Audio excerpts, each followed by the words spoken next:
শুধু ভিডিওটাকে প্রথম থেকে শেষ পর্যন্ত একবার দেখে ফেল, চলতরিত্র হাতের মুঠোয় চলে আসবে। থাম্বনেল হয়তো ওয়ান শটে দেবো না, বাট এইটা ওয়ান শটই ছিল। যখনই কুণ্ডলীর মধ্যে দিয়ে অতিক্রান্ত চৌম্বক প্রবাহের পরিবর্তন ঘটাচ্ছি, ধামাকা শুরু করা যাক। হ্যালো এন্ড ওয়েলকাম সবাইকে আমার ইউটিউব চ্যানেল অ্যাডভেঞ্চার একাডেমির আরো একটা নতুন ভিডিওতে। আমি তোমাদের মেন্টর সৈকত দাস। তোরা আমাকে বহুবার বলেছিস, দাদা তুমি অনেক কিছু করাচ্ছ কিন্তু চলতরিত্রা দিচ্ছ না, তাড়াতাড়ি চলতরিত্রা দাও, চলতরিত্রা দাও। নিয়ে তোদের সবার জন্য চলতরিত চলে এসছে ভাই। শুধু ভিডিওটাকে প্রথম থেকে শেষ পর্যন্ত একবার দেখে ফেল, চলতরিত্র হাতের মুঠোয় চলে আসবে। তুই হয়তো দেখছিস ওপরে কুইক রিক্যাপ সিরিজ লেখা রয়েছে, বাট তুইও জানিস অন্যান্য চ্যাপ্টারের মতো চলতরিত্রাকে 30 মিনিটের মধ্যে শেষ করাটা ইম্পসিবল ব্যাপার। চল এবার আসল চলতরিত্রাকে শুরু করা যাক। দেখবি আমরা ক্লাস 8 লেভেলে স্থির তড়িৎ চ্যাপ্টার পড়ে থাকি। সেখানে সবার মনের মধ্যে একটা ধারণা ঢুকে যায় যে তড়িৎটা বুঝিয়ে স্থির অবস্থাতে থাকে। আবার সেই সমস্ত ছেলেমেয়েরা যখন ক্লাস 10-এ ওঠে, তখন তাদের চোখের সামনে আসে চলতড়িৎ বা প্রবাহী তড়িৎ চ্যাপ্টার। তখন তার মনের মধ্যে একটা প্রশ্ন জাগে, আচ্ছা তড়িৎটা আগে স্থির ছিল, এখন তড়িৎটা প্রবাহিত হচ্ছে। এবার যে কোনো জিনিস যখন প্রবাহিত হয় তার পেছনে তো একটা কারণ থাকবেই। কেন না দাদা, যখন তাপ প্রবাহিত হয় তখন তার পেছনের কারণটা হচ্ছে উষ্ণতার পার্থক্য। উষ্ণতার পার্থক্য থাকলে তবেই তাপ প্রবাহিত হয়। আচ্ছা দাদা, ওপর থেকে নিচের দিকে জল প্রবাহিত হয়, মানে এখানে একটা উচ্চতার পার্থক্য রয়েছে। তাহলে তুমি আমাকে একটু বলো, এই যে তড়িৎটা দৌড়াচ্ছে তার পেছনের কারণটা কি? তোরা প্রত্যেকেই এখন জেনে গেছিস, তার পেছনের কারণটাকে আমরা বলি বিভব পার্থক্য বা বিভব প্রভেদ। মানে ধর এইরকম একটা যদি আমি অংশ এঁকে দিই তোকে পরিবাহী, ধর এখানটা এ বিন্দু আছে, এখানটায় বি বিন্দু আছে। এবার আমি তোকে ধর বলে দিলাম যে এ প্রান্ত থেকে বি প্রান্তের দিকে আই পরিমাণ কারেন্ট ছুটছে। এই আই পরিমাণ কারেন্টটা যাচ্ছে কোন দিক থেকে কোন দিকে? এর দিক থেকে বি এর দিকে। তাহলে নিশ্চয়ই এ প্রান্তের বিভব মানে ভি এ, সেটা বেশি আছে অ্যাজ কম্পেয়ার টু বি প্রান্তের বিভব মানে ভি বি। এবং এদের মধ্যে যে বিভবের পার্থক্য মানে V A minus V B, বড় মাইনাস ছোট, এই বিভবের পার্থক্যটার জন্যই এ প্রান্ত থেকে বি প্রান্তের দিকে কারেন্টটা যেতে পারছে। এবার বিজ্ঞানী ওহম এখানে একটা কথা বলেছিলেন যে উষ্ণতা, উপাদান এবং অন্যান্য ভৌত অবস্থা যেগুলো তোর একটু পরে জানবি, সেগুলো যদি অপরিবর্তিত থাকে তাহলে এই বিভবের পার্থক্যটা যত বাড়ে প্রবাহিত কারেন্টের পরিমাণও সেই অনুযায়ী বাড়তে থাকে। এই জন্যই তার একটা সূত্র ছিল, দেখবি VA minus VB is proportional to I, বা বিভব প্রভেদ প্রপোর্শনাল টু তড়িৎ প্রবাহ মাত্রা। এই ভিএ মাইনাস ভিবিটাকেই তোরা ভি লিখেছিলি এবং তোরা এইরকম ভাবে লিখতিস ভি প্রপোর্শনাল টু আই। এইবার দাদা এখান থেকে একটা লেখচিত্র দেয়, জানো তো, কখনো কখনো বলে দেয় ভি বনাম আই লেখচিত্র অঙ্কন করো, কখনো কখনো বলে দেয় আই বনাম ভি লেখচিত্র অঙ্কন করো। এগুলোর প্রকৃতি কেমন হবে? আরে যে কোনো সমানুপাতিক সম্পর্কের লেখচিত্রের প্রকৃতি কেমন হয়? মূল বিন্দুগামী সরল রেখা। তাহলে তোকে যে লেখচিত্রই বলুক তার প্রকৃতি কি হবে? ওটাই হবে ভাই। চল আচ্ছা দাদা, এই সমানুপাতিক চিহ্নটাকে তুলে দিলে কি আসবে? তোরা তো এটাও জানিস ভাই, যখনই সমানুপাতিক চিহ্ন তুলবো একটা ধ্রুবক আসবে এবং সেই ধ্রুবকটাকে আমরা আর দিয়ে লিখি। যে আরটাকে বলা হয় পরিবাহীর রোধ। যে রোধটা করেটা কি? রোধের কাজ হচ্ছে অ্যাকচুয়ালি বাধা দেওয়া। আমরা একটু পরে ডিটেলে রোধের ব্যাপারে পড়বো। যাই হোক, একটা কথা এখান থেকে বলে রাখি, এটাকে মনে রাখার একটা টেকনিক আছে, ভি ইকুয়াল টু আই আর, মানে ভেরি ইম্পর্টেন্ট রিলেশন। চল ভাই নেক্সট টপিকের মধ্যে যাওয়া যাক। আচ্ছা দাদা, এই যে তুমি বললে বিভবের পার্থক্য, এই বিভব মানেটা কি? মানে আমাকে যদি পরীক্ষার সময় লিখতে দেয় যে বিভবটা কি, আমি কি লিখবো? দেখ তোরা এইরকম ভাবে জিনিসটাকে দেখাবি যে বিভব মানেটা হচ্ছে, এটা দেখবি বহুবার বিভিন্ন এমসিকিউতেও দেয়, এসএ কিউতেও দেখ, মাঝে মধ্যে 1 নম্বরে লিখতেও দিয়ে দেয় ভাই, কৃতকার্য ডিভাইডেড বাই আধান। এবার তোরা প্রত্যেকে জানিস আমরা যদি কোনো একটা কিছু ডেফিনেশন লিখতে চাই ফিজিক্যাল সায়েন্সে, তাহলে এই যে নিচের যে জিনিসটা রয়েছে সেটাকে একক করতে হবে, এক করতে হবে। তাহলে আধানের ভ্যালুটাকে বলছো আমরা 1 করে দেবো? আমি বললাম একদম। তাহলে দাদা লিখবোটা কি? লিখবি তুই এইভাবেই, অসীম দূরত্ব থেকে কোনো একটা একক ধনাত্মক আধানকে তড়িৎ ক্ষেত্রের কোনো একটি বিন্দুতে আনতে যে পরিমাণ কৃতকার্য করতে হয় তাকে সেই বিন্দুর বিভব বলা হয়। তাহলে দেখ, এক ঢিলে দুই পাখি। প্রথমে কি বললাম? অসীম দূরত্ব থেকে কোনো একক ধনাত্মক আধানকে, মানে আধানের ভ্যালুটা 1 হয়ে গেল, তড়িৎ ক্ষেত্রের কোনো একটা বিন্দুতে আনতে যে পরিমাণ কৃতকার্য করতে হয় তাকেই সেই বিন্দুর বিভব বলা হয়। আশা করতে পারি বিষয়টা একদম পরিষ্কার আছে। আবার তড়িৎ ক্ষেত্রের একটা বিন্দু থেকে আরেকটা বিন্দুতে এই একক ধনাত্মক আধানটাকে নিয়ে যেতে যে পরিমাণ কৃতকার্য করতে হয় তাকে বিভব প্রভেদ বলা হয়। এই ডেফিনেশন গুলো পরীক্ষাতে খুব একটা দেয় না, তোকে শুধু যেটা মনে রাখতে হবে সেটা হচ্ছে এই সমীকরণটা, এইটাকে মনে রাখলেই তোর কাজ হয়ে যাবে। তোকে যেটা দেবে এখান থেকে সেটা হচ্ছে একক ও মাত্রা। তোরা প্রত্যেকেই নিশ্চয়ই জেনে গেছিস যে বিভবটাকে আমরা ভোল্ট এককে মেপে থাকি। এবং আরেকটা জিনিস মনে রাখ, সিজিএস পদ্ধতিতে যদিও এটা লাগে না, এর এককটা হচ্ছে স্ট্যাট ভোল্ট। এবং পরীক্ষাতে মাঝে মধ্যে দিয়ে থাকে এই স্ট্যাট ভোল্ট এবং ভোল্টের মধ্যে সম্পর্ক তোকে সবসময় খেয়াল রাখতে হবে। এক stat volt equal to 300 volt. তুই যদি এইটুকুকে খেয়াল রাখতে পারিস, বিভব প্রভেদের সব প্রশ্ন তুই অ্যাটেন্ড করে নিতে পারছিস। আচ্ছা দাদা, সবই তো বুঝলাম, বিভব প্রভেদ মানে কৃতকার্য বাই আধান, ডেফিনেশনটা কি করে লিখতে হবে সেটাও বুঝলাম। আরেকটা জিনিস আমরা জানি যে পৃথিবীর বিভবটা 0। কিন্তু আমাকে একটা কথা বল, একক মাত্রা তো আমাকে মুখস্থই করতে হবে, তাই না? আমরা তো একক মাত্রা বার করতে পারবো না। আরে কেন পারবি না ভাই? তুই এই সম্পর্কটা থেকে একক মাত্রা বার করতে পারবি। দেখ কি করে বার করছি, মাত্রা বার করছি ধর বিভব প্রভেদের। তাহলে বিভব প্রভেদ ইকুয়াল টু কি লেখা যাচ্ছে? কৃতকার্য, কৃতকার্যকে আমরা কি লিখি বল? ডাব্লু লিখি। তাহলে উপরে হয়ে গেল ডাব্লুর মাত্রা, নিচে আমরা কি লিখি বল? আধানকে কি লিখি দাদা? আধানকে ধরো কিউ লিখি। তাহলে কিউটাকে আমরা এরকম ভাবে দেখিয়ে দিই। তাহলে হয়ে গেল উপরে ডাব্লু মানে কৃতকার্য, নিচে আধান মানে কিউ, দুটোরই মাত্রা লিখতে হবে। মাথায় রাখ, কৃতকার্যের যে মাত্রা মানে বল গুণ সরণ, সেইটাকে লেখা যায় বহুবার, এটা দেখবি কোশ্চেন অ্যান্সার করতে গিয়ে শিখিয়েছি, M L square T minus 2। আর নিচে দাদা যেটা আধান আছে, আধানের মাত্রাটা কি? আই ইন্টু টি, তাই না?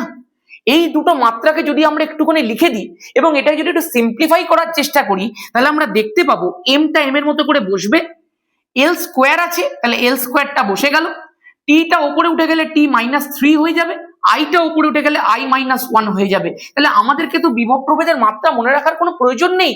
আমরা তো খুব সহজে কৃতকার্য বাই আধান থেকে বিভব প্রভেদের মাত্রা নির্ণয় করে নিতে পারবো, বিভবের মাত্রা নির্ণয় করে নিতে পারবো, একদম পরিষ্কার আমাদের কাছে। নেক্সট কনসেপ্টে যাওয়ার আগে আমি একটা ছোট্ট প্রশ্ন তোদেরকে করতে চাই। তোরা নিশ্চয়ই খেয়াল করলি, আমরা বিভবটাকে কিন্তু পরিমাপ করতে পারছি, আমরা বিভবটাকে মাপতে পারছি, এর একটা মান পাচ্ছি। কিন্তু তুই কি বিভবের কোনো দিক নির্ণয় করতে পারছিস? একেবারেই পারছিস না। সুতরাং দাদা, বিভবের একটা মান আছে কিন্তু কোনো দিক নেই, সুতরাং এইটাকে আমরা একটা স্কেলার রাশি বলতেই পারি। আমি বললাম একদম। আচ্ছা, এই যে তড়িৎ প্রবাহ মাত্রাটা রয়েছে মানে আইটা রয়েছে, সেটার একটা মান আছে যেটাকে আমরা অ্যাম্পিয়ার এককে মাপি। আবার দেখো তার একটা দিকও আছে। তাহলে দাদা এটা কি ধরনের রাশি হবে? এটা একটু কমেন্ট সেকশনের মধ্যে বল দেখি। দেখি 9-এ কত কি পড়েছিস তোরা, একটু দেখা যাক। এই কোশ্চেনটার উত্তর দিয়ে দেখা। চল এবার দেখি নেক্সট কনসেপ্ট কি আছে ভাই। রোধ বিষয়টা কি? দেখ, রোধ হচ্ছে টিপিক্যালি বাধা। রোধ মানে হচ্ছে কোনো কিছুকে স্লো ডাউন করে দেওয়া। অনেকের মনের মধ্যে একটা ভুল ধারণা থাকে যে রোধ মানে বুঝি কোনো কিছুকে খেয়ে ফেলেছে সে।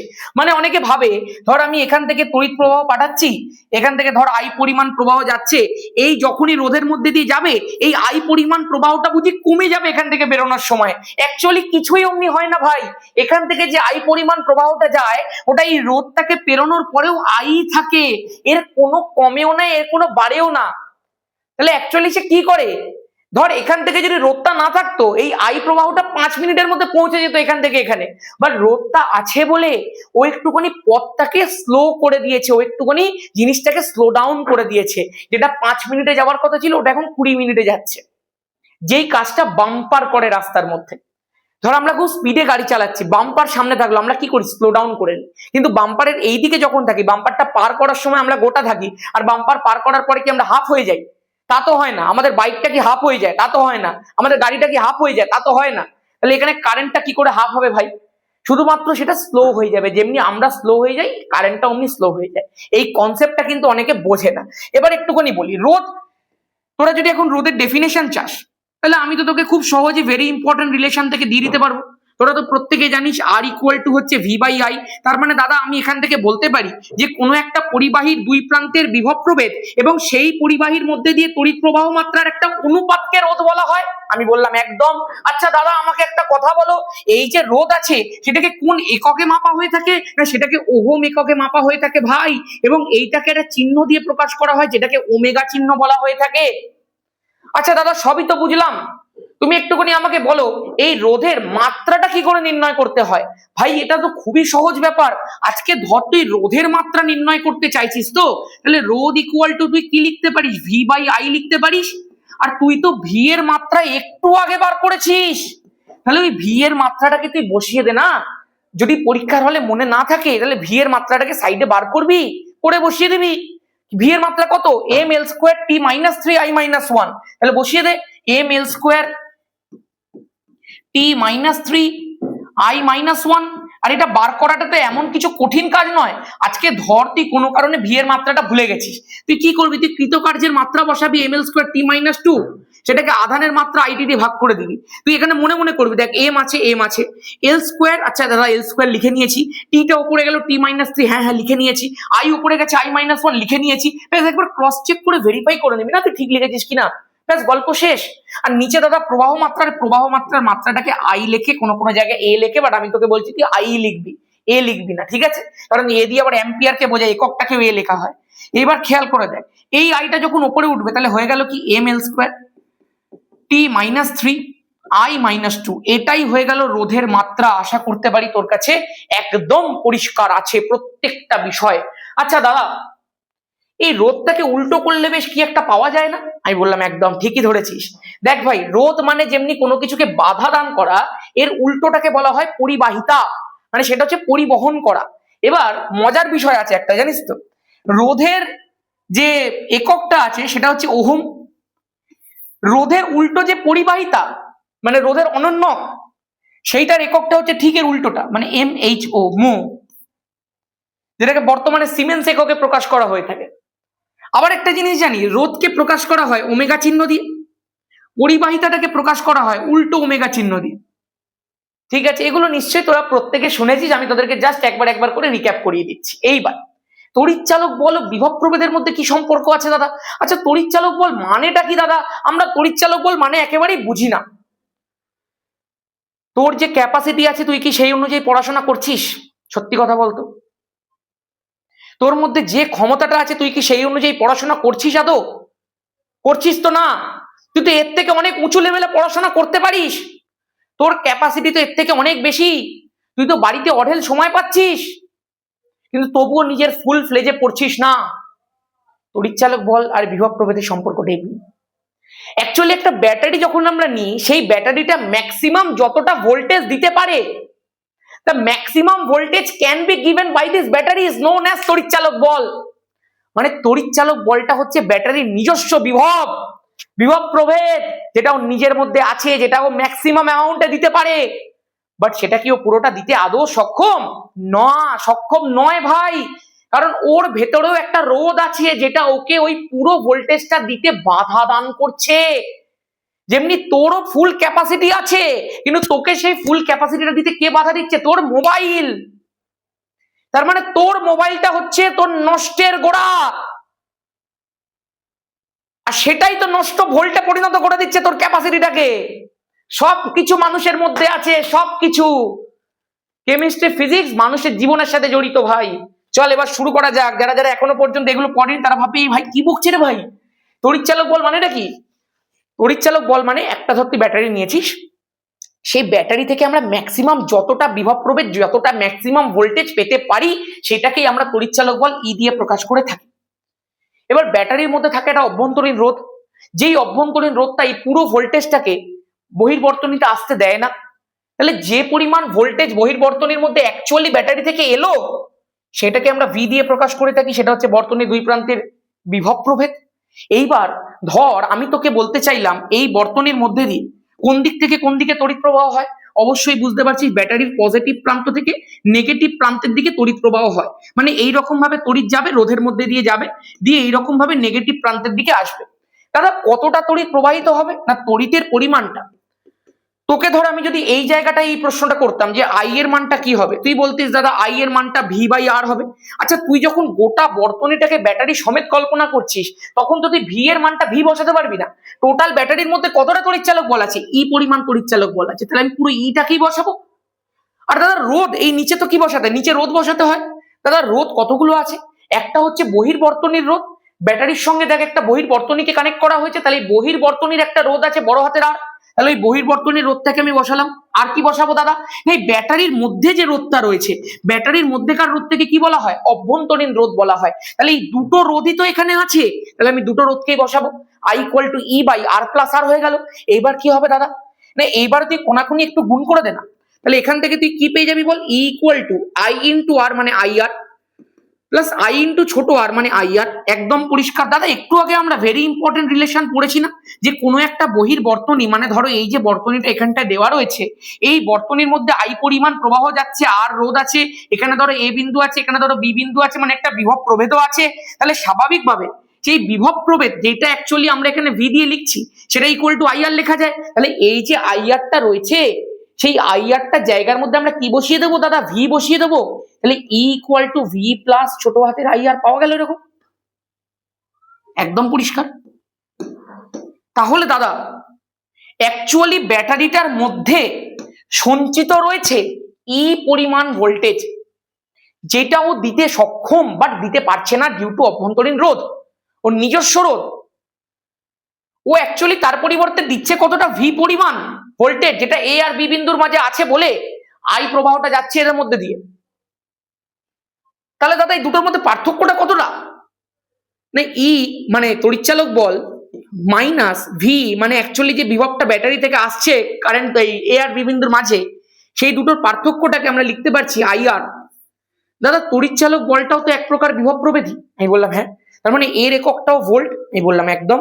দাদা বিভব প্রভেদের এককটা এমনি ভোল্ট? একদম। তাহলে যে পরিমাণ ভোল্টটা নষ্ট হয়ে যাচ্ছে, যে পরিমাণ ভোল্টটা আসছে না ব্যাটারি থেকে বর্তনীর মধ্যে, সেটার পরিমাণটাই তো এই আই ইন্টু আর। আমি বললাম হ্যাঁ একদমই তাই। তাহলে এই আই ইন্টু আরটা দাদা কি হচ্ছে? আমি বললাম নষ্ট হচ্ছে। কি নষ্ট হচ্ছে দাদা? ভোল্ট নষ্ট হচ্ছে। এই জন্য এটাকে বলা হয় নষ্ট ভোল্ট। একদম পরিষ্কার আছে, একদম পরিষ্কার আছে, একদম পরিষ্কার আছে। তাহলে এখান থেকে যদি তোকে নষ্ট ভোল্টের সমীকরণ দিয়ে অঙ্ক করতে দেয় তুই ইজিলি পেরে যাবি। আমি এই অঙ্কগুলো দেখবি প্রত্যেকটা জায়গার মধ্যে এমসিকিউ ভিএসএ কিউতেও করেছি, এসএ কিউতেও করেছি, এলএ কিউতেও করেছি। যদি আমার চ্যানেলের মধ্যে কেউ নতুন হয়ে থাকিস, MCQ VSA Q SA Q মোট 54 নম্বর আমি আমার চ্যানেলের মধ্যে ফ্রিতে কভার করছি। এলএ কিউ এর ইয়ার ওয়াইজ গুলো দেবো, পর্ষদের প্রথম 3টে পেপার দেবো, জাস্ট করে নে। আর এমনি টিপিক্যালি আমরা প্রচুর এলএ কিউ ধামাকা ব্যাচে প্র্যাকটিস করছি, প্রচুর এলএ কিউ। আর জানুয়ারির 1 তারিখে ধামাকা ব্যাচের একটা স্পেশাল বিষয় আসবে, সেটা আমি এখনই রিভিল করছি না, তবে তোদের জন্য প্রত্যেকের জন্য একটা গিফট আসছে খুব তাড়াতাড়ি। এবার দেখ নেক্সট যে জিনিসটা আছে সেটা হচ্ছে দাদা রোধ কোন কোন বিষয়ের উপর নির্ভর করে গো? মানে এই যে তুমি ওহমের সূত্র পড়াতে গিয়ে বলেছিলে উষ্ণতা, উপাদান, অন্যান্য ভৌত অবস্থা অপরিবর্তিত থাকলে এই জিনিসটা মানেটা কি? কি রোধ কোন কোন বিষয়ের উপর নির্ভর করছে আমাকে একটু শিখে দাও। বলছি আচ্ছা তুই আমাকে একটা কথা বল, রোধ মানে তো বাধা দান করা। ধর এখানটা একটা বিদ্যুৎ বন্টন কেন্দ্র তৈরি হয়েছে যেখান থেকে তোর আর আমার বাড়িতে বিদ্যুৎ যাবে। আজকে ধর আমার বাড়িটাই এ বিন্দুতে আর তোর বাড়িটা ধরি বি বিন্দুতে আছে। তাহলে এখান থেকে আমার বাড়িতে একটা তার এসছে, এখান থেকে তোর বাড়িতেও একটা তার গেছে। তুই বুঝতে পারছিস আমার বাড়িটা সামনে আছে, তোর বাড়িটা দূরে আছে। তাহলে তুই আমাকে একটা কথা বল, কার বাড়িতে কারেন্ট সবার প্রথমে আসবে?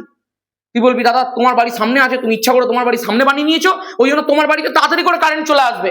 আমার বাড়িটা দাদা দূরে আছে, তাহলে আমার বাড়িতে কারেন্ট যেতে দেরি হবে, আমার বাড়িতে কারেন্ট দেরি করে যাবে। আরেকবার বল দাদা, আরেকবার কি বলবো দুঃখের কথা? বল না দাদা, আমার বাড়িতে কারেন্ট ধীরে ধীরে যাবে, দেরি করে যাবে, আর তোমার বাড়িতে কারেন্ট ফাস্ট চলে যাবে। আচ্ছা তুই তো বলেই দিলি আমার বাড়িটা যেহেতু সামনে আছে, তাহলে আমার বাড়ি এবং যে বিদ্যুৎ বন্টন কেন্দ্র তার মধ্যে যে তারটা রয়েছে সেই তারের দৈর্ঘ্যটা কম, আর তোর ক্ষেত্রে তারের দৈর্ঘ্যটা বেশি। যেহেতু তারের দৈর্ঘ্যটা বাড়ছে তোর ক্ষেত্রে, সেই জন্য রোধটাও বাড়ছে, আর রোধটা বাড়ছে বলেই তোর বাড়িতে কারেন্ট ধীরে ধীরে পৌঁছাচ্ছে। কারণ রোধ মানেই তো বাধা, আর বাধা মানেই তো ধীরে। আশা করতে পারি বিষয়টা একদম তোর মাথার গভীরে একবারে পরিষ্কার আছে। এইবার মন দিয়ে শোন দাদা, এই যে তারটা রয়েছে সেটা তো ছোট তার, আর ছোট তার মানে তার দৈর্ঘ্যটা কম। এই বললাম হ্যাঁ দৈর্ঘ্যটা কম। দাদা দৈর্ঘ্য কম নিশ্চয়ই, তার মানে রোধটাও কম করে তুমি ইচ্ছা করে নিয়েছো। আর যেহেতু রোধটা কম আছে ওই জন্যই তোমার বাড়িতে কারেন্টটা ফাস্ট যাচ্ছে। বললাম একদম। তার মানে এখান থেকে বুঝলামটা কি? বুঝলাম হচ্ছে যত তারের দৈর্ঘ্য বাড়ে তত রোধ বাড়ে, যত রোদ বাড়ে তত প্রবাহ ধীরে ধীরে আসে। তার মানে দৈর্ঘ্য বাড়লে রোদ বাড়ছে, দৈর্ঘ্য কমলে রোদ কমছে, মানে দৈর্ঘ্য প্রপোর্শনাল টু রোদ হচ্ছে। তাহলে রোদ প্রপোর্শনাল টু দৈর্ঘ্য অর্থাৎ এল লিখে দেওয়া যাচ্ছে। যত দৈর্ঘ্য বাড়িয়ে দেবো তত রোদটাও বেড়ে যাবে, তত সময় লাগবে কারেন্ট আসতে। যত দৈর্ঘ্য ছোট করে দেবো তত রোদটাও ছোট হয়ে যাবে, তত তাড়াতাড়ি তাড়াতাড়ি কারেন্ট চলে আসবে। আশা করছি একদম পরিষ্কার আছে। তাহলে প্রথম সম্পর্কটা তো বেরিয়ে গেল, আর প্রপোর্শনাল টু এল, যখন অবশ্যই প্রস্থচ্ছেদের ক্ষেত্রফলটা যদি অপরিবর্তিত থাকে। ঠিক আছে, এইবার কি দাদা, এবার আরেকটা জিনিস বলো। ধর আমি ধর গ্যালন গ্যালন জল পাঠাবো। এবার প্রচুর জল প্রচুর জল প্রচুর জল, সেই জলটা আমি পাঠানোর জন্য দুই প্রকার পাইপ নিয়েছি। একটা পাইপ হচ্ছে এইটুকু পাইপ, এত সরু পাইপ, পাইপ অনেক লম্বা, আমি ছোট্ট করে এঁকেছি। আরেকটা পাইপ হচ্ছে এইটা। তুই আমাকে নিজে থেকে এবার বলতো কোন পাইপটা দিয়ে প্রচুর পরিমাণ জল তাড়াতাড়ি চলে যাবে? তুই বলবি দাদা এটা আবার কোনো প্রশ্ন হচ্ছে, এই পাইপটা দিয়ে নিশ্চয়ই তাড়াতাড়ি করে জল যাবে। আমি বললাম এটাই তো আমি জিজ্ঞাসা করছি। না কেন? কারণ এই তারটার এই যে পাইপটা রয়েছে, এই পাইপটার প্রস্থচ্ছেদের ক্ষেত্রফল, মানে এই জায়গাটার যে ক্ষেত্রফলটা রয়েছে সেই ক্ষেত্রফলটা অনেকটা কম, আর এই ক্ষেত্রে ক্ষেত্রফলটা অনেকটা বেশি। যেহেতু এর ক্ষেত্রফলটা কম, তাহলে এখানে জলের মধ্যে ঘর্ষণটা অনেক বেশি হচ্ছে, জলটা অনেক বেশি বাধা পাচ্ছে, এই জন্য জল এখান থেকে তাড়াতাড়ি যেতে পারছে না। মানে যত বাধা পাবে তত রোধ বাড়বে। তাহলে প্রস্থচ্ছেদের ক্ষেত্রফল যদি কম হয়, যদি জায়গাটা ছোট হয়, তাহলে দাদা বাধাটা বাড়ে, বেশি পরিমাণে ঘর্ষণ হয় একে অপরের মধ্যে। তাহলে প্রস্থচ্ছেদের ক্ষেত্রফল কম মানে রোধটা বেশি, বাধাটা বেশি। আর বেশি বলেই তো জলটা যেতে এখানে বেশি সময় লাগছে। আর দাদা এখানে প্রস্থচ্ছেদের ক্ষেত্রফলটা অনেক বেশি, হু হু করে জল চলে যাবে, মানে রোধটা অনেক কম। দেখতে পাচ্ছিস বিপরীত হচ্ছে। যেমনি এখানে এইটা বাড়লে এটাও বাড়ছিল, এটা কমলে এটাও কমছিল, কিন্তু এখানে তো বিপরীত হচ্ছে। যত প্রস্থচ্ছেদের ক্ষেত্রফলটা কমছে তত রোধটা বাড়ছে, আর যত প্রস্থচ্ছেদের ক্ষেত্রফল বাড়ছে তত রোধটা কমছে। মানে স্বাভাবিকভাবে প্রস্থচ্ছেদের ক্ষেত্রফলের সঙ্গে রোধের কি ধরনের সম্পর্ক? ব্যস্তানুপাতিক সম্পর্ক। আশা করতে পারি ক্লিয়ার আছে, যখন দৈর্ঘ্যটা ফিক্স থাকবে। আশা করব পরিষ্কার আছে। নেক্সট, এই দুটো সম্পর্ক তোর কাছে ক্লিয়ার। এছাড়াও আরেকটা সম্পর্ক দেখবি তোকে পড়তে হয়, সেটা হচ্ছে যে সেলেনিয়াম ধাতুর উপর যদি আলোর তীব্রতা তুই বাড়িয়ে দিস তাহলে তার রোধটা কমে যায়। এটা একটা বাস্তবিক এক্সাম্পল আছে। অনেকের বাড়িতে দেখবি ঢং ঢং ঘড়ি থাকে, যে ঘড়িগুলো 12টার সময় 12 বার বাজে, 1টার সময় 1 বার বাজে, 2টোর সময় 2 বার বাজে। কখনো খেয়াল করবি ঘড়িগুলো সকালবেলা খুব জোরে জোরে বাজে, আর রাত্রিবেলা সব আলো নিভে যাওয়ার পর ঘড়িগুলো প্রায় বাজে না বলতে গেলে। এটা কি করে হয়? ওই ঘড়িগুলোর ভেতরে দেওয়া থাকে সেলেনিয়াম। সেলেনিয়ামের উপর দিনের বেলায় যখন আলোর তীব্রতাটা বাড়ে, আলোর তীব্রতা যখনই বাড়বে তখন তার রোধটা কমে যাবে। আর রোধটা কমে গেল মানে পরিবহন ক্ষমতাটা বেড়ে যাবে, পরিবাহিতা বেড়ে যাবে। যত পরিবাহিতা বাড়বে তত জোরে জোরে আওয়াজ হবে। আর রাত্রির বেলা কি হয়? রাত্রির বেলা তো আলোর কোনো তীব্রতা থাকে না, আলোই থাকে না। তো আলোর তীব্রতা যদি তখন কমে যায়, ব্যস্তানুপাতিক সম্পর্কের জন্য রোধটা কি হবে? বেড়ে যাবে। আলোর তীব্রতা যেই কমলো রোধটা বেড়ে গেল। রোধ বেড়ে গেল মানে কি? আর কারেন্ট যেতে দেবে না ব্যাটারি থেকে। তো যদি রোধটা বেশি হয়ে যায় তাহলে ব্যাটারি থেকে কোনো প্রবাহ যাবে না। তো প্রবাহ যদি না যায় তাহলে ঢং ঢং বাজবে কি করে? একদম ক্লিয়ার। দিনের বেলা আলোর তীব্রতা বেশি, রোধ কম। রাতের বেলা আলোর তীব্রতা কম, রোধ বেশি। একবারে পরিষ্কার। আরেকটা দেখবি বিসমাথ ধাতু আছে। বিসমাথ ধাতুকে চৌম্বক ক্ষেত্রের মধ্যে রেখে চৌম্বক ক্ষেত্রে তীব্রতা বাড়ালে ও রোধটা বাড়তে থাকে, ওখানে সমানুপাতিক সম্পর্ক হয়। ঠিক আছে। এছাড়া ম্যাঙ্গানিন, কনস্ট্যান্টাইন, বিভিন্ন ধাতু আছে, এগুলো তোরা প্রত্যেকে জানিস, সেগুলো আর আলাদা করে আমি বলছি না। এইবার এখানটা খেয়াল করে দেখ। আচ্ছা আমি জাস্ট একবার দেখি আমার রেকর্ডটা পরিষ্কার হচ্ছে কিনা। রেকর্ড, হ্যাঁ একদম রেকর্ড পরিষ্কার হচ্ছে। চলো এবার একটুখানি বলা যাক নেক্সট জিনিস, সেটা হচ্ছে ধরো রোধাঙ্কের বিষয়টা বলবো। তোরা একটা বিষয় জানিস, রোধ প্রপোর্শনাল টু দৈর্ঘ্য হয় যখন প্রস্থচ্ছেদের ক্ষেত্রফলটা ধ্রুবক থাকে। আবার রোধ প্রপোর্শনাল টু 1/, প্রস্থচ্ছেদের ক্ষেত্রফল হয় যখন দৈর্ঘ্যটা ধ্রুবক থাকে। এই দুটোকে যদি আমি যৌগিক ভেদের মাধ্যমে জুড়ে দিই তাহলে আর প্রপোর্শনাল টু L/A হয়ে গেল। একদম পরিষ্কার কথা। আচ্ছা দাদা এই আর প্রপোর্শনাল টু L/A কে আমরা এরকম ভাবে লিখতে পারি, আর ইকুয়াল টু, এই সমানুপাতিক ধ্রুবকটাকে তুলে, সমানুপাতিকটা তুলে দাও, তুলে দিয়ে একটা ধ্রুবক নিয়ে চলে এসো। তাহলে আমি ধ্রুবকটাকে নিয়ে এলাম, সেই ধ্রুবকটার নাম কি? রো। এই রোটাকে কি বলা হয়? রোটাকে বলা হয় উপাদানের রোধাঙ্ক। এবং এই রোধাঙ্কটা কেবলমাত্র উপাদানের উপরে নির্ভর করে, উপাদানের প্রকৃতির উপরে নির্ভর করে, দৈর্ঘ্য প্রস্থচ্ছেদের উপরে নির্ভর করে না। এই কারণে এখানে আমি উপাদানের রোধাঙ্ক কথাটা মেনশন করেছি। অবশ্যই এখানে টেম্পারেচারটাকে কিন্তু একটা বিরাট ম্যাটার পালন করতে দিয়ে দেখবি, ঠিক আছে। এইবার একটা কথা বলি, এই যে রোধাঙ্কটা চলে এলো, এই রোধাঙ্কটার সঙ্গে বিভিন্ন জিনিসের একটা সম্পর্ক তোকে জানতে হয়। প্রথমেই তোকে একটুখানি ইলাবোরেটলি বিষয়টাকে বলি। তাহলে R equal to rho into L by A আছে, তাহলে রোধাঙ্কটাকে আমরা লিখবো কি করে দাদা? না, রোধাঙ্কটাকে আমরা লিখতে পারি R into A divided by L দিয়ে। এবার দাদা যদি আমাকে রোধাঙ্কের কেউ ইউনিট বার করতে বলে তাহলে সেটা কি করে করব? ধরো আমাকে কেউ বললো সিজিএস পদ্ধতিতে রোধাঙ্কের ইউনিট বার করতে, তাহলে রোধাঙ্কের সিজিএস পদ্ধতির একক লেখো। দাদা আর এর এককটা না, যেহেতু ওহম একটা ব্যবহারিক একক, তুমি ওকে সিজিএস এ ইউজ করতে পারো, এসআই তে ইউজ করতে পারো, তো করো। তাহলে আর এর এককটা তুমি ওহম বসাও। এর এককটা কি হবে? ক্ষেত্রফল, তো সিজিএস পদ্ধতিতে হয়ে যাবে সেন্টিমিটার স্কোয়ার। নিচে দাদা দৈর্ঘ্য আছে, তাহলে দৈর্ঘ্যের এককটা বসিয়ে দাও সেন্টিমিটার। সেন্টিমিটার দিয়ে একটা সেন্টিমিটার কাটলো, তাহলে রো এর একক হয়ে গেল ওহম ইন্টু সেন্টিমিটার। আশা করতে পারি একদম পরিষ্কার আছে। তাহলে দাদা একই রকম ভাবে এসআই পদ্ধতিতে যখন আমরা এককটা বার করতে যাব, একদম কোনো রকম মুখস্থ নয় কিন্তু ভাই, পিওর কনসেপ্ট। তাহলে রো এর এককটা কি হবে? না, আর এর এককটা হয়ে যাবে ওহম। যখনই ওহম হয়ে গেল, এর এককটা কি হবে বলো? Metre square. নিচে দৈর্ঘ্যের এককটা হয়ে যাবে মিটার। যখনই মিটার দিয়ে মিটার স্কোয়ার কেটে গেল, তাহলে পড়ে থাকলো ওহম ইন্টু মিটার। আশা করতে পারি পুরো বিষয়টা একদম তোর কাছে পরিষ্কার আছে। আচ্ছা দাদা, সবই তো পরিষ্কার হলো, তুমি আমাকে একটু মাত্রাটা বার করে দেখাও। এই যে রো তুমি লিখছো, রো এর মাত্রাটা কি করে বার করে? না, রোটাকে কি লেখা যায় ভাই? রোটাকে লেখা যায় আর ইন্টু এ, মানে তুমি এখানটা আর এর মাত্রা বসো, এর মাত্রা বসো, ডিভাইডেড বাই এল এর মাত্রা বসাও, একদম পরিষ্কার। আচ্ছা দাদা, আর এর মাত্রাটা তো আমি একটু আগে বার করলাম না? বললাম হ্যাঁ, তাই তো তুই করেছিস। আর এর মাত্রা তো এই তো, আর এর মাত্রা আমি এক্ষুনি বার করেছি। তাহলে দাদা এটাকে আমি কপি করে ওখানে পেস্ট করবো? আর পরীক্ষার হলে তো কপি করতে পারবি না। চল, এই আর এর মাত্রাটাকে আমি সিম্পল এই জায়গাটাতে বসিয়ে দেবো। দেখ তো, কোনো চাপ নেই ভাই, চলতরিৎ ভীষণ সোজা, শুধু একটুখানি তোকে সেই জিনিসটাকে মন দিয়ে পড়তে হবে, আর কিচ্ছু না। তুই যদি একটু ভালো করে জিনিসগুলোকে অবজার্ভ করে দিস না, চলতরিতের মতো সোজা চ্যাপ্টার তোর কাছে আর নেই। এই দেখ, এটা হয়ে গেল আর এর মাত্রা। ইন্টু কি আছে বল? এর মাত্রা। এর মাত্রাটা কি? এল স্কোয়ার। নিচে আছে দৈর্ঘ্যের মাত্রা, দৈর্ঘ্যের মাত্রাটা হচ্ছে এল। একদম পরিষ্কার আছে প্রত্যেকের কাছে। যখনই এই তিনটে বিষয় তোর কাছে একদম পরিষ্কার হয়ে গেল, তখন তুই একটু এদিক ওদিক করে কাটাকুটি করে খুব সহজে বার করে দিতে পারবি। কিভাবে? দেখ, এখান দিয়ে এল দিয়ে একটা এল কেটে দিলাম, তাহলে পড়ে থাকলো ওটা কি? এম। একটা এল আছে, এখানে এল স্কোয়ার আছে, তাহলে হয়ে গেল এল কিউব। টি টু দি পাওয়ার -3 আছে, আই টু দি পাওয়ার -2 আছে। একদম পরিষ্কার কথা। দেখ, আমি কোনো মুখস্থ করিনি, ইনফ্যাক্ট আমারও মুখস্থ নেই, আমাকে বার করতেই হবে, তোকেও বার করতে হবে। স্বাভাবিকভাবে এত কিছু যদি তুই মুখস্থ করে পরীক্ষার হলে যাস, তুই জীবনে পারবি না কিছু লিখতে। তোকে যখনই দেবে তুই পুরো একদম গল্প শেষ হয়ে যাবে, সব ভুল করে আসবে। সুতরাং শিখে নে ভাই ভালো করে, যে কিরকম করে আমি বার করলাম, ঠিক আছে। নেক্সট, এইসব জিনিস তোকে আমি শিখিয়ে দিয়েছি। এইবার রোধাঙ্কের সাথে উষ্ণতার সম্পর্ক তিনটে জিনিসের ক্ষেত্রে পড়তে হবে। প্রথমটা হচ্ছে পরিবাহীর ক্ষেত্রে। পরিবাহীর ক্ষেত্রে যদি আমি তোকে একটুখানি দেখতে বলি, পরিবাহী মানে দাদা বিভিন্ন ধাতব পরিবাহী হতে পারে, একদমই তাই। উষ্ণতা তুই যত বাড়াচ্ছিস, দেখ যত উষ্ণতাটা এই বরাবর বাড়ছে, তত রোধাঙ্কটা এইরকম ভাবে বাড়তে থাকছে। মানে আমি কি বলতে পারি?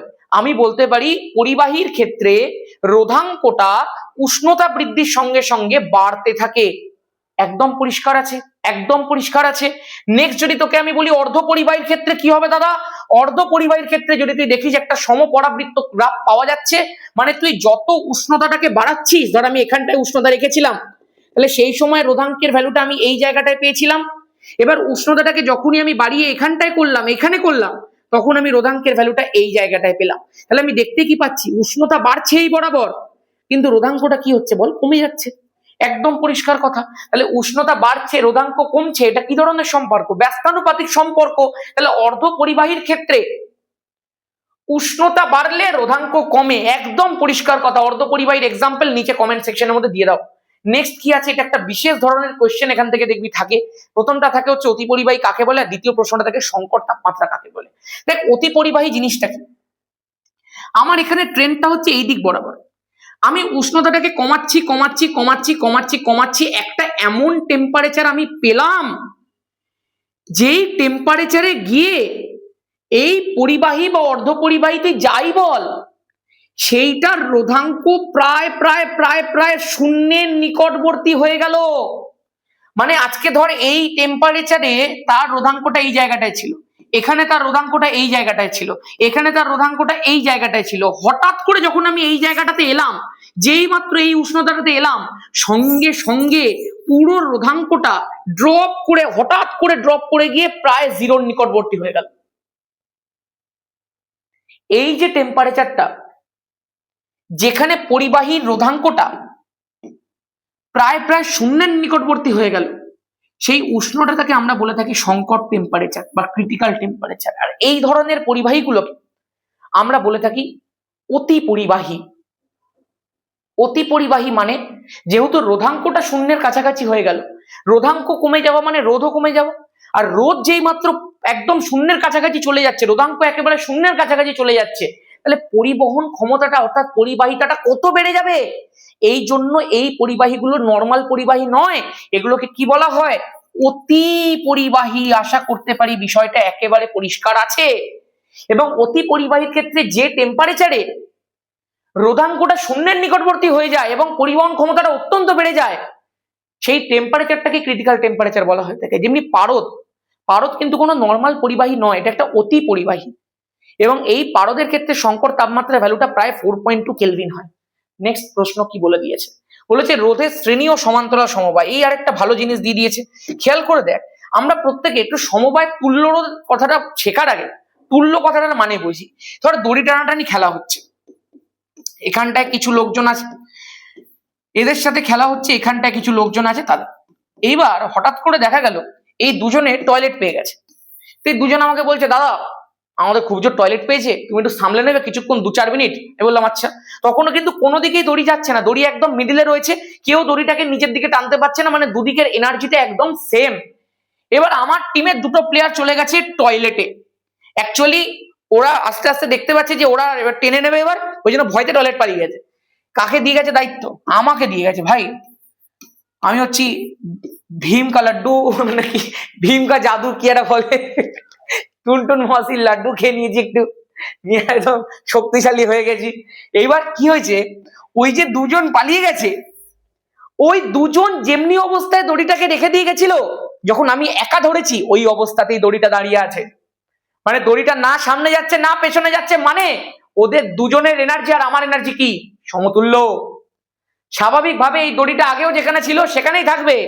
এই কনসেপ্টটাকেই বলা হয় তুল্য কনসেপ্ট। মানে দাদা একটা বর্তনীতে 4টে রোধ না রেখে যদি আমি একটা রোধ রাখি, সেম কাজ হবে। তাহলে ওই 4টে রোধের একটা রোধটা কি হয়ে গেল? সমতুল্য হয়ে গেল। আশা করতে পারি একদম পরিষ্কার আছে। এইবার এইটা হচ্ছে রোধের শ্রেণী সমবায়। শ্রেণী সমবায় মানে কি ভাই? মানে হচ্ছে এখানটায় কতগুলো রোধকে এরকম পরপর পরপর পরপর পরপর কানেক্ট করা হবে। এবার তোদেরকে আমি একটু আগে শিখিয়েছি রোধের মধ্যে দিয়ে যখন প্রবাহ যায়, সেই প্রবাহটাকে কিন্তু রোধ খেয়ে ফেলে না।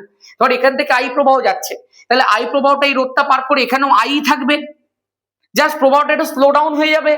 এখান থেকে পার করার পর এখানেও আই থাকবে, এখান থেকে পার করার পর এখানেও আই থাকবে। তাহলে প্রত্যেকটা রোধের মধ্যে দিয়ে কি প্রবাহ গেল? একই প্রবাহ গেল, আই প্রবাহটা গেল।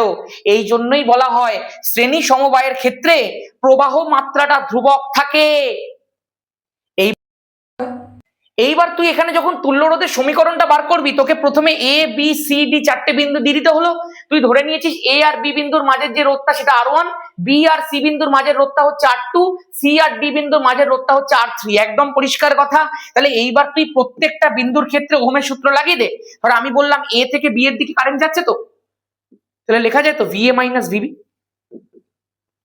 ভেরি ইম্পর্টেন্ট রিলেশন লাগিয়ে দে। কতটা কারেন্ট যাচ্ছে দাদা? আই পরিমাণ কারেন্ট যাচ্ছে, আর রোধটা কি আছে? R1 আছে। তাহলে এটা হয়ে গেল 1 নম্বর সমীকরণ। এবার দাদা বি আর সি এর মধ্যেখানে রোধটা কত আছে? R2।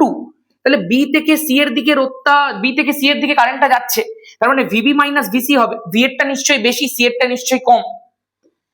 ইকুয়াল টু কি হয়ে গেল বল? I ইন্টু R2 হয়ে গেল। একদম পরিষ্কার কথাটা 2 নম্বর সমীকরণ হয়ে গেল। আবার ধর সি থেকে ডি এর দিকে কারেন্টটা যাচ্ছে, তাহলে নিশ্চয়ই সি এরটা বেশি, তাহলে VC minus VD equal to I into R3 হয়ে গেল। একদম পরিষ্কার কথা, কারণ মধ্যখানে রোধটা আছে R3। একদম 3টে সমীকরণ লেখা যায়।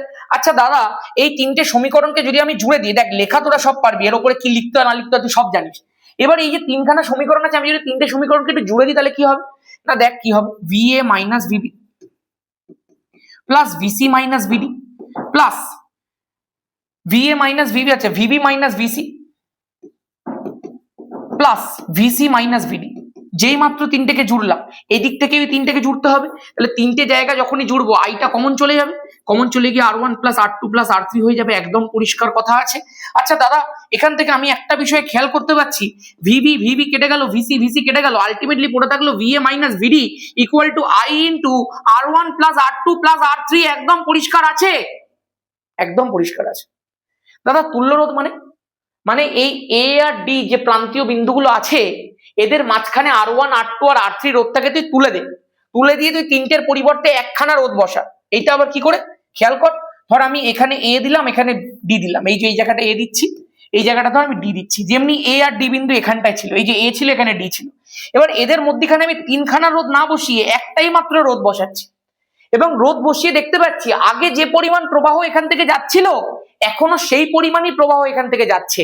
মানে এই তিনটে রোধ যতটা পরিমাণ প্রবাহকে অ্যালাউ করছিল, এই একটা রোধও ততটাই পরিমাণ প্রবাহকে অ্যালাউ করছে। মানে ওই তিনটে রোধেরই একটা রোধ কি তুল্য রোধ। তাহলে এটাকে প্রমাণ করব কি করে, না প্রমাণ করবো এরকম ভাবে, VA মাইনাস VD, কারণ A থেকে D এর দিকে প্রবাহ যাচ্ছে, ইকুয়াল টু কতটা প্রবাহ যাচ্ছে বল, I প্রবাহ যাচ্ছে, কি রোধের মধ্যে দিয়ে যাচ্ছে, R রোধের মধ্যে দিয়ে যাচ্ছে।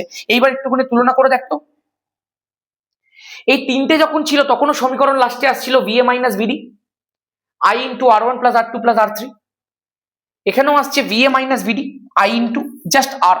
তাহলে এই যে জাস্ট R যেটা বেরোলো, এই জাস্ট R এর মানটাই এই পুরোটা, তাহলে আমি লিখে দিই R এর মানটাই R1 plus R2 plus R3। একদম পরিষ্কার আছে। তাহলে শ্রেণী সমবায়ের ক্ষেত্রে যে রোধগুলো পরপর যুক্ত থাকে, সেই তিনটে রোধকে বা চারটে রোধকে বা দুটো রোধকে বা পাঁচটা রোধকে যদি আমরা যোগ করে দিই, তাহলেই সেই সমবায়ের তুল্য রোধটা আমি পেয়ে যাই। এই জন্যই বলা হয় শ্রেণী সমবায়ের ক্ষেত্রে তুল্য রোধের মান প্রত্যেকটা রোধের সমষ্টির সাথে সমান হয়। একদম পরিষ্কার আছে।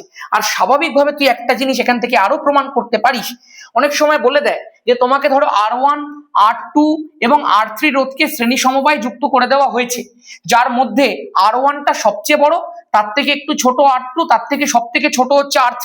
তুমি প্রমাণ করে দেখাও তো যে শ্রেণী সমবায়ের যে তুল্য রোধটা আছে সেটা বর্তনীর সবচেয়ে বড় রোধের থেকেও বড়। তাহলে তুল্য রোধ থেকে আমি R ধরে নিই, ম্যাথমেটিক্যালি তো প্রথমেই বোঝা যাচ্ছে, যেহেতু R এর মানটা R1 plus R2 plus R3, তাহলে স্বাভাবিকভাবে যেহেতু তিনটে যোগফল, তাহলে বর্তনীর সবচেয়ে বড় রোধের থেকে তো এটা বড় হবেই। কিন্তু ম্যাথমেটিক্যালি প্রমাণ করবো কি করে, প্রমাণ করবো এরকম ভাবে, যেটা সবচেয়ে বড় রোধ আছে সেটাকে তুই এদিকে নিয়ে যা, তাহলে R মাইনাস R1 হয়ে গেল। যেহেতু সবচেয়ে বড় রোধের থেকে বড় প্রমাণ করতে বলেছে, ওই জন্য যাকে নিয়ে প্রমাণটা করতে হবে তাকে আমি এদিকে নিয়ে যাবো। ইকুয়াল টু কি পড়ে থাকবে বলো, R2 প্লাস R3 পড়ে থাকবে। এবার তুই আমাকে একটা কথা বল, এই R2 আর R3 দুজনই তো পজিটিভ, কারণ রোধ তো কোনোদিন নেগেটিভ হতে পারে না। তাহলে R2টাও পজিটিভ, R3টাও পজিটিভ, কোন একটা মান হবে, 3 ওহম 4 ওহম কিছু তো একটা হবে, পজিটিভই তো হবে। পজিটিভ মানেই দাদা গ্রেটার দ্যান 0, আমি বললাম হ্যাঁ। তাহলে এই দুটো গ্রেটার দ্যান 0 মানে এইটাও গ্রেটার দ্যান 0, আমি বললাম একদম, কারণ দুটো যেহেতু সমান। তাহলে R মাইনাস R1 এই পুরোটা গ্রেটার দ্যান যদি 0 হয়, R1টা যদি এদিকে চলে যায়, তাহলে R is greater than R1 হয়ে যাবে। একদম পরিষ্কার কথা। তাহলে দেখ বর্তনীর সবচেয়ে বড় রোধের থেকেও তুল্য রোধটা কি হয়ে গেল, বড় হয়ে গেল একদম। এইবার যদি তোকে আমি বলি সমান্তরাল সমবায়ের ক্ষেত্রে কি হবে, ঠিক একই রকম একটা ব্যাপার। এখানে দেখ টোটাল যে প্রবাহ মাত্রাটা সেটা I যাচ্ছিল এখান থেকে, এবং সেই I প্রবাহ মাত্রাটা এই বিন্দুতে গিয়ে তিনটে সেকশনে ভাগ হয়ে গেল কিসের ভিত্তিতে, রোধগুলোর ভিত্তিতে। যেখানে রোধের পরিমাণ বেশি সেখানে প্রবাহটা কম যাবে, যেখানে রোধের পরিমাণ কম সেখানে প্রবাহটা বেশি যাবে।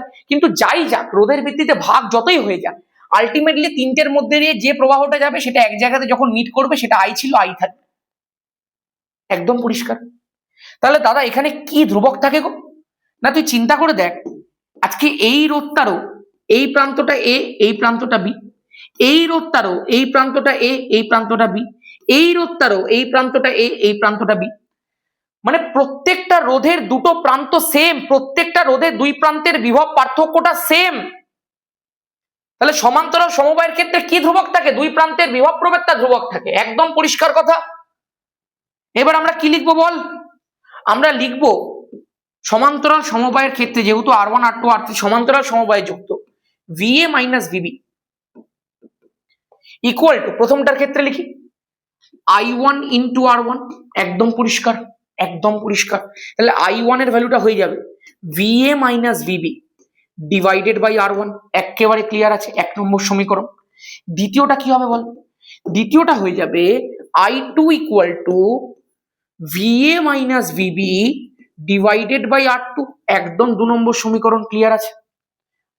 I2 যখন বার করছি, যেহেতু VA minus VB equal to I2 into R2 হবে, তাহলে I2 এর ভ্যালুটা কি হবে? VA minus VB divided by R2 হয়ে যাবে একদম। তাহলে এখান থেকে দাদা একই রকম ভাবে I3 এর ভ্যালুটা কি হয়ে যাবে? VA minus VB divided by R3 হয়ে যাবে একদম পরিষ্কার। তিনটে সমীকরণ ডান আছে প্রত্যেকের কাছে। এইবার তুই আমাকে একটা কথা বলতো ভাই, এই I1 plus I2 plus I3 যখন তিনটে জিনিসকে আমরা যোগ করব এখান থেকে, এই তিনটে কারেন্ট আলটিমেটলি যে তিনটে উপাংশ কারেন্টে সেগুলো যখন যোগ হয়ে যাচ্ছে, সেই টোটাল কারেন্টটা আবার কত আসছে? I তো আসছে। তাহলে আমি যদি এখানে I1 I2 আর I3 টাকে যোগ করি, তাহলে করে দে I1 plus I2 plus I3 equal to কি লেখা যায় বল? VA মাইনাস VB তিন জায়গাতে আছে, তাহলে আমি কমন নিয়ে নিই VA মাইনাস VB। যেই মাত্র কমন নিয়ে নেবো, এখানে থাকলো 1/R1, এখানে থাকলো 1/R2, এখানে থাকলো 1/R3। একদম পরিষ্কার কথা। এই যে সমীকরণটা আমি পেলাম, এখানটা আমি এটা লিখতে পারি তো I1 plus I2 plus I3 মানেই হচ্ছে I equal to VA minus VB into লেখা যায় তো 1/R1 plus 1/R2 plus 1/R3। একদম পরিষ্কার আছে। এইটা কি আমি করলাম? এ আর বি বিন্দুর মাঝে তুল্য রোধটা বার করার চেষ্টা করলাম। এইবার যদি আমি বলি এই তিনটে রোধের পরিবর্তে আমি একটা মাত্র রোধ বসাবো এ আর বি বিন্দুর মাঝে, তাহলে সেটা কিরকম দেখতে হবে? না এইরকম দেখতে হবে। এখানটা ধর এ বিন্দু আছে, এখানটা ধর বি বিন্দু আছে, তাহলে এখানটা আমি দিয়ে দিলাম হচ্ছে VA, এখানটা আমি দিয়ে দিলাম হচ্ছে VB। তাহলে VA থেকে VBর দিকে I পরিমাণ কারেন্ট যাবে, যেহেতু তিনটে রোধের পরিবর্তে একটা রোধ বসিয়ে দেওয়ার ফলেও মূল প্রবাহ মাত্রাটা অপরিবর্তিত থেকে গেল। সেই কারণে এই তিনটে রোধের তুল্য রোধ হচ্ছে এই রোধটা। তাহলে কিভাবে লেখা যায়? এগুলো তো বহুবার তোদেরকে শিখিয়েছি কোয়েশ্চেন অ্যান্সার করার সময়। VA minus VB I into R লেখা যায় একদম।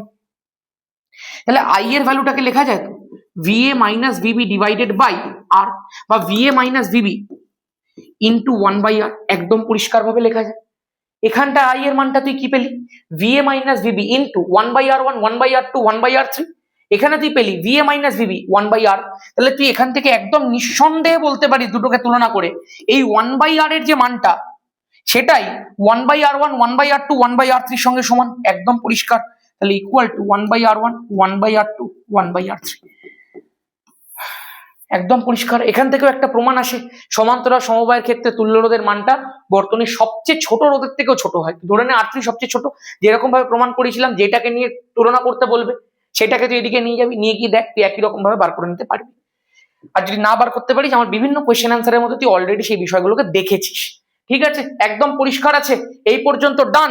দেখ, একটা পুরো সেগমেন্ট রোধ পর্যন্ত আমি তোকে ফিনিশ করে দিতে পেরেছি। প্রত্যেককে একবার বলবো রেকর্ডিংটা ঠিক হচ্ছে ভাই, তোদেরকে বলার কি আছে আমি দেখে নিই। একদম রেকর্ডিং পারফেক্ট হচ্ছে।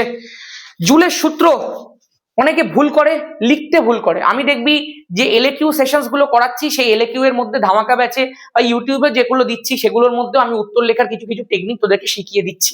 ধামাকা ব্যাচের মধ্যে আমাদের এ নিয়ে মনে হয় 8 নম্বর বা কিছু একটা এলএকিউ হচ্ছে, অমনি পেপার হচ্ছে, প্লাস ওখানে পেপার মানে সমস্ত চ্যাপ্টার ধরে ধরে করিয়ে দেওয়া হয়েছে।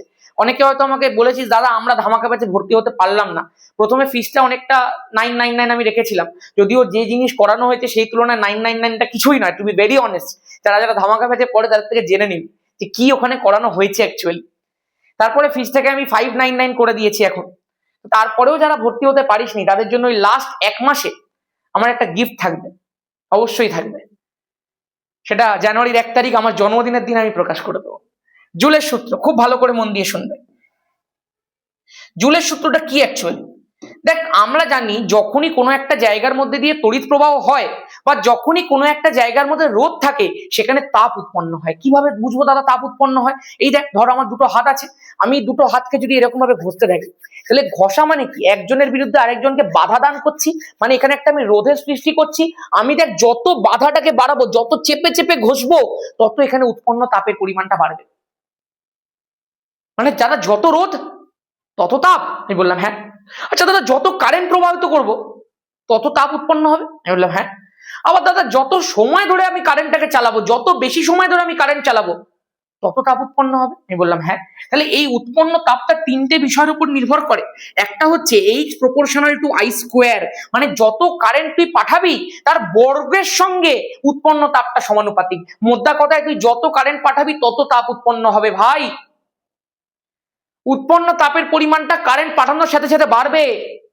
এটা কখন লেখা যায়? যখন রোধ এবং পরিবহনের সময়টা ধ্রুবক থাকে। শিখিয়েছিলাম এগুলো, যে তিনটে সমীকরণের মধ্যে যদি তিনটে সম্পর্ক থাকে তাহলে একটার সাথে সম্পর্ক হলে বাকি দুটো ধ্রুবক থাকবে, একদম পরিষ্কার, বহুবার শিখিয়েছি এগুলো। সেকেন্ড কি হবে? উৎপন্ন তাপটা রোধের সাথে সমানুপাতিক। কখন রোধের সাথে সমানুপাতিক? যখন বাকি দুজন ধ্রুবক আছে, আই এবং টিটা ধ্রুবক আছে এখানে। আবার দাদা উৎপন্ন তাপ যত বেশি সময় ধরে তুমি প্রবাহটা পাঠাবে তার সাথে সমানুপাতিক, তাহলে একদম টি এর সাথে সমানুপাতিক যখন আই এবং আরটা ধ্রুবক আছে, একদম পরিষ্কার কথা। এই তিনটে সমীকরণকে যদি আমি জুড়ে দিই যৌগিক ভেদের মাধ্যমে, তাহলে কি লেখা যায়? H proportional to I square into R into T, তাহলে H proportional to I square R T. তোরা প্রত্যেকেই নিশ্চয়ই জানি যেখানে যদিও লিখতে হয় সবকটাই পরিবর্তনশীল, যদি ওটা না লেখার জন্য নাম্বারটা কাটে না, এটাই হচ্ছে ব্যাপার। H ইকুয়াল টু সমানুপাতিক চিহ্নটাকে তুলে দে, তাহলে উপরে হয়ে গেল I স্কোয়ার আর টি। এখানে এমন একটা ধ্রুবক আসে যেটা গুণ হয় না ভাই, নিচে ভাগ হয়ে যায়, এই যেটাকে বলা হয় জুল তুল্যাঙ্ক। এবং তোরা নিশ্চয়ই দেখেছিস জুল তুল্যাঙ্কে, আমার মুখেও বহুবার শুনেছিস দুটো ভ্যালু হয়, একটা সিজিএস ভ্যালু, একটা এসআই ভ্যালু। সিজিএস পদ্ধতিতে ভ্যালুটা কত হয়ে যায়? 4.2 জুল পার ক্যালোরি, আর এসআই পদ্ধতিতে ভ্যালুটা হয়ে যায় 1। কেন 1 হলো দাদা? কারণ এই 4.2 জুল পার ক্যালোরি যেটা রয়েছে, তুই যদি সেইটাকে এসআই তে কনভার্ট করার চেষ্টা করিস তখন দেখতে পাবি উপরে তো লেখা যাচ্ছে 4.2 জুল, খুব ভালো, এটা একটা হাইব্রিড ইউনিট। দেখ উপরেরটাকে কিন্তু কোনোভাবে টাচ করবি না, ওটা যেমন আছে তেমন রাখবো। সিজিএস প্রকাশ করছে কোনটা? এই নিচের ক্যালোরিটা। তাহলে নিচে দেখ কি রয়েছে, 1 ক্যালোরি রয়েছে, তো 4.2 জুল বাই 1 ক্যালোরি। এই 1 ক্যালোরিটাকে এসআই তে নিয়ে গেলে কত হয়ে যায়? 4.2 জুলই হয়ে যায়। তাহলে উপরেও 4.2 জুল, নিচেও 4.2 জুল, কেটে কুটে কত হয়ে গেল বল? 1। এই জন্যই এসআই পদ্ধতিতে এর ভ্যালুটা 1। পরিষ্কার? Next complete. চলো এগুলো সব ডান আছে। নেক্সট যেটা আছে সেটা হচ্ছে ফিউজ তার। ফিউজ তারের গল্পটা কিন্তু তোরা প্রত্যেকে জানি। ফিউজ তারটা অ্যাকচুয়ালি কি? ফিউজ তারের একটা বৈশিষ্ট্য হচ্ছে ফিউজ তার নিজে গলে যাবে কিন্তু বাড়ির যন্ত্রপাতিগুলোকে কিচ্ছু হতে দেবে না। অ্যাকচুয়ালি যে মেন লাইন থাকে তার সঙ্গে ফিউজ তারটা কানেক্ট থাকে, এবং মেন লাইন থেকে যে কারেন্টটা আসে সেটা প্রথমে বাড়ির যন্ত্রাংশগুলোতে যাওয়ার আগে ফিউজ তারের মধ্যে দিয়ে যায়। ফিউজ তারের মধ্যে একটা লিমিট সেট করা থাকে। সাপোজ আমি বললাম 5 অ্যাম্পিয়ার ফিউজ তার, মানে যদি প্রবাহটা 5 অ্যাম্পিয়ার হয়ে যায় বা 5 অ্যাম্পিয়ারের থেকে বেশি হয়ে যায়, সে ম্যাক্সিমাম 5 অ্যাম্পিয়ার পর্যন্ত তাও সয়ে নেবে। 5 অ্যাম্পিয়ারের থেকে একটুও যদি বেশি হয়ে যায় ও সঙ্গে সঙ্গে এখান দিয়ে গলে চলে যাবে। এই মধ্যিখান দিয়ে ধরো গলে গেল, এবং গলে গিয়ে ওই পুরো বর্তনীটাকে ছিন্ন করে দেবে, মেন লাইনের সাথে বৈদ্যুতিক যন্ত্রপাতিগুলোকে ছিন্ন করে দেবে। তার ফলে কখনো মেন লাইন থেকে এই যন্ত্রপাতিগুলোর মধ্যে কারেন্ট পৌঁছাতেই পারবে না, কারণ কারেন্টটা পৌঁছাতেই ফিউজ তার হয়ে। যদি পৌঁছাতেই না পারে তাহলে বেশি পরিমাণে কারেন্ট এখানে এলো না, যন্ত্রপাতিগুলোকে নষ্ট করলো না, তাহলে 5 টাকার ফিউজ তো লাখ টাকার সম্পত্তি বাঁচিয়ে দিল। এটাই হচ্ছে বিষয়, আর কিচ্ছু না। এবার এই ফিউজ তারটা কি দিয়ে তৈরি হয় দাদা? ফিউজ তার দুটো পদার্থ দিয়ে তৈরি হয়, একটাকে বলা হয় টিন, আরেকটাকে বলা হয় লেড। এই টিন এবং লেডের একটা সংকর ধাতু হচ্ছে ফিউজ তার, যেখানে লেডটা থাকে 75% আর টিনটা থাকে 25%। ঠিক আছে? আচ্ছা, শর্ট সার্কিট একটা জিনিস হয় যখন ধর প্রায় রোধটা একদম শূন্য হয়ে যায়, তখন বর্তনীর মধ্যে দিয়ে র্যান্ডম প্রবাহ চলতে থাকে, সেটাকে শর্ট সার্কিট বলে। এগুলো তোরা প্রত্যেকেই এখন জানিস, এগুলোকে আর কিছু বলতে হবে না। এই একটা প্রশ্ন কিন্তু আমি আমার 5 মিনিট রিক্যাপে এবং আমার যে বিভিন্ন কোয়েশ্চেন অ্যান্সার সিরিজের মধ্যে বহুবার পেয়েছি এবং তোদেরকে সেগুলো দিয়েওছি। ফিউজ তার আর নাইট্রন তারের মধ্যে কি পার্থক্য হয়? তুই আমাকে আগে একটা কথা বল, ফিউজ তারের ক্যারেক্টারটা কি? ক্যারেক্টার হচ্ছে ও নিজের মধ্যে দিয়ে প্রচুর কারেন্ট নিয়ে নেবে, কিন্তু সেই কারেন্টটা যদি দেখে যে পারমিসেবল লিমিটের থেকে উপরে, তাহলে সেই যন্ত্রপাতিগুলোর মধ্যে যেতে দেবে না, নিজে গলে চলে যাবে। তার মানে ওর গলে যাওয়াটা খুব দরকার, তার মানে ওর গলনাঙ্কটাকে কম হতে হবে যাতে ও সহজে গলে যেতে পারে। তাহলে ফিউজ তারের প্রথম বৈশিষ্ট্যই হচ্ছে ওর গলনাঙ্কটা কম হতে হবে যাতে ও সহজে গলে যায়, কারণ ওর তো দাম কম। বাস্তবিক জীবনের ঘটনা বলছি, যার দাম কম সবাই তাকে স্যাক্রিফাইস করে দেয়। যেহেতু ফিউজের দাম কম সেই জন্য গলনাঙ্কটাকে কম রাখা হয় যাতে ও সহজে গলে যেতে পারে এবং আমার বর্তনীগুলো যাতে ছিন্ন হয়ে বাড়ির যন্ত্রপাতিগুলো যাতে বেঁচে যায়। দ্বিতীয় কি? দ্বিতীয় হচ্ছে দাদা, যেহেতু ওকে কারেন্টটাকে আটকাতে হবে, যেহেতু ওকে প্রবাহটাকে আটকাতে হবে, তাহলে ওর রোধটাকে বেশি হতে হবে। তাহলে আমি এখানে দ্বিতীয় লিখে দিই, রোধাঙ্ক বেশি হতে হবে। মানে ও কারেন্টটাকে আটকাবে, ওই জন্য রোধাঙ্কটা বেশি। আর রোধাঙ্কটা বেশি হওয়ার জন্য যখন ও কারেন্টটাকে আটকাতে যাবে, তখন যেই মাত্র কারেন্টটা পারমিসেবল লিমিটের থেকে উপরে উঠে যাবে, সঙ্গে সঙ্গে গলে যাবে, সুতরাং ওর গলনাঙ্কটাকেও কম হতে হবে। এই দুটো বৈশিষ্ট্য তার মধ্যে থাকতেই হবে, একটা রোধাঙ্ক বেশি, একটা গলনাঙ্ক কম, একদম পরিষ্কার। দাদা নাইক্রোম তারের ক্ষেত্রে কি? নাইক্রোম তার কার ভেতরে থাকে? হিটারের ভেতরে থাকে। এবার হিটারের মধ্যে তো কুণ্ডলীটা জ্বলবে, ওর তো কাজই হচ্ছে জ্বলা, ওর কাজই হচ্ছে পুরো ঘরটাকে গরম করা। ও যদি গলে যায় তাহলে ঘরকে গরম করবে ভাই, তাহলে ওর গললে চলবে না। তাহলে সুতরাং ওর গলনাঙ্কটাকে অনেকটা বেশি হতে হবে, গলনাঙ্ক বেশি। 2 নম্বর, দেখ ভাই যত রোদ তত তাপ, যত রোদ তত তাপ, তাহলে স্বাভাবিকভাবে ওর রোধাঙ্কটাকেও কি হতে হবে? বেশি হতে হবে, যাতে রোধাঙ্ক বেশি হওয়ার জন্য উৎপন্ন তাপের পরিমাণটাও বেশি হয়। তাহলে নাইক্রোম তারের গলনাঙ্কও বেশি, রোধাঙ্কও বেশি। ফিউজ তারে শুধু কারেন্ট আটকানোর জন্য রোধাঙ্ক বেশি, কিন্তু তাড়াতাড়ি গলে যাওয়ার জন্য গলনাঙ্কটা কম। গলনাঙ্ক মানে যে তাপমাত্রায় সেটা গলে যায়, তাহলে যে তাপমাত্রায় গলে যায় সেটা যত কম হবে তত তাড়াতাড়ি গলে যাবে। ঠিক আছে, নেক্সট। তড়িৎ ক্ষমতা, তড়িৎ শক্তি। তড়িৎ শক্তি আর তড়িৎ ক্ষমতার মধ্যে পার্থক্যটা কোথায় ভাই? আমি তোকে আগে একটা কথা বলি। তড়িৎ ক্ষমতাটাকে অ্যাকচুয়ালি লেখা যায় যতটা পরিমাণ কার্য হয়েছে ডিভাইডেড বাই সময়। তোকে এখান থেকে 9 এর ডেফিনেশন পড়িয়ে কোনো লাভ নেই। তড়িৎ ক্ষমতার এসআই একক বা ব্যবহারিক এককটা হচ্ছে ওয়াট। এই ওয়াটটাকে লেখা যায় জুল পার সেকেন্ড, মানে প্রতি সেকেন্ডে যত জুল সেই কৃতকার্যটা হচ্ছে বা শক্তি অপচয়টা হচ্ছে, সেটাকেই অ্যাকচুয়ালি ওয়াট দিয়ে প্রকাশ করা হয়। আমি এখানে একটা জিনিস দেখিয়েছি, ধর কোনো একটা বাল্বের ক্ষমতা 100 ওয়াট দিয়ে দিয়েছে এবং বলে দিয়েছে সেটাকে 220 ভোল্টের মধ্যে কানেক্ট করা হয়েছে। এর মানেটা কি? এর মানে হচ্ছে সেই বাল্বটাকে, এই বাল্বের গায়ের মধ্যে দেখবি অনেক সময় এটা লেখা থাকে যে 220 ভোল্ট 100 ওয়াট। এটা জিনিসটা মানেটা কি অ্যাকচুয়ালি? মানেটা হচ্ছে যদি এই বাল্বটাকে আমরা 220 ভোল্ট বৈদ্যুতিক লাইনের মধ্যে কানেক্ট করে দিতে পারি, এইটা ওর ম্যাক্সিমাম পারমিসেবল লিমিট, এটাতে ওকে যদি কানেক্ট করতে তুই পারিস, তাহলে সেইটা 100 ওয়াট মানে কি? ওয়াট মানে এক্ষুনি বললাম জুল পার সেকেন্ড, তাহলে 100 জুল ডিভাইডেড বাই 1 সেকেন্ড, মানে সেইটা যখন সেটা 220 ভোল্টে কানেক্ট আছে তখন প্রতি সেকেন্ডে 100 জুল হারে তড়িৎ শক্তি অপচয় করবে। জুলটা কি অ্যাকচুয়ালি কার্য বা শক্তির একক, আর জুলটাকে যখন সময় দিয়ে ভাগ করবো সেটা ক্ষমতার একক হয়ে যাবে। ওর ক্ষমতাটা 100 ওয়াট, মানে কি? মানে ওটাকে যদি তুই 220 ভোল্টে কানেক্ট করে দিতে পারিস, তখন সেটা প্রতি সেকেন্ডে 100 জুল হারে তড়িৎ শক্তি অপচয় করবে এবং সেই সময় তার উজ্জ্বলতাটা ম্যাক্সিমাম হবে। ক্লিয়ার? এবার তাহলে তুই স্বাভাবিকভাবে তড়িৎ শক্তি ব্যাপারটা বুঝতে পারলাম। তড়িৎ শক্তি মানে স্বাভাবিক এই জুলটা, এবং তড়িৎ শক্তিটাকে সময় দিয়ে যখনই ভাগ করে দিচ্ছি সেটা ক্ষমতা হয়ে যাচ্ছে। একদম পরিষ্কার, একদম পরিষ্কার দাদা। এইবার 1 ওয়াট আওয়ার মানে কত জুল, এই একটা প্রশ্ন করেছে, এটা মানেটা কি খেয়াল করে দেখ। আমি তোকে কি বললাম এক্ষুনি?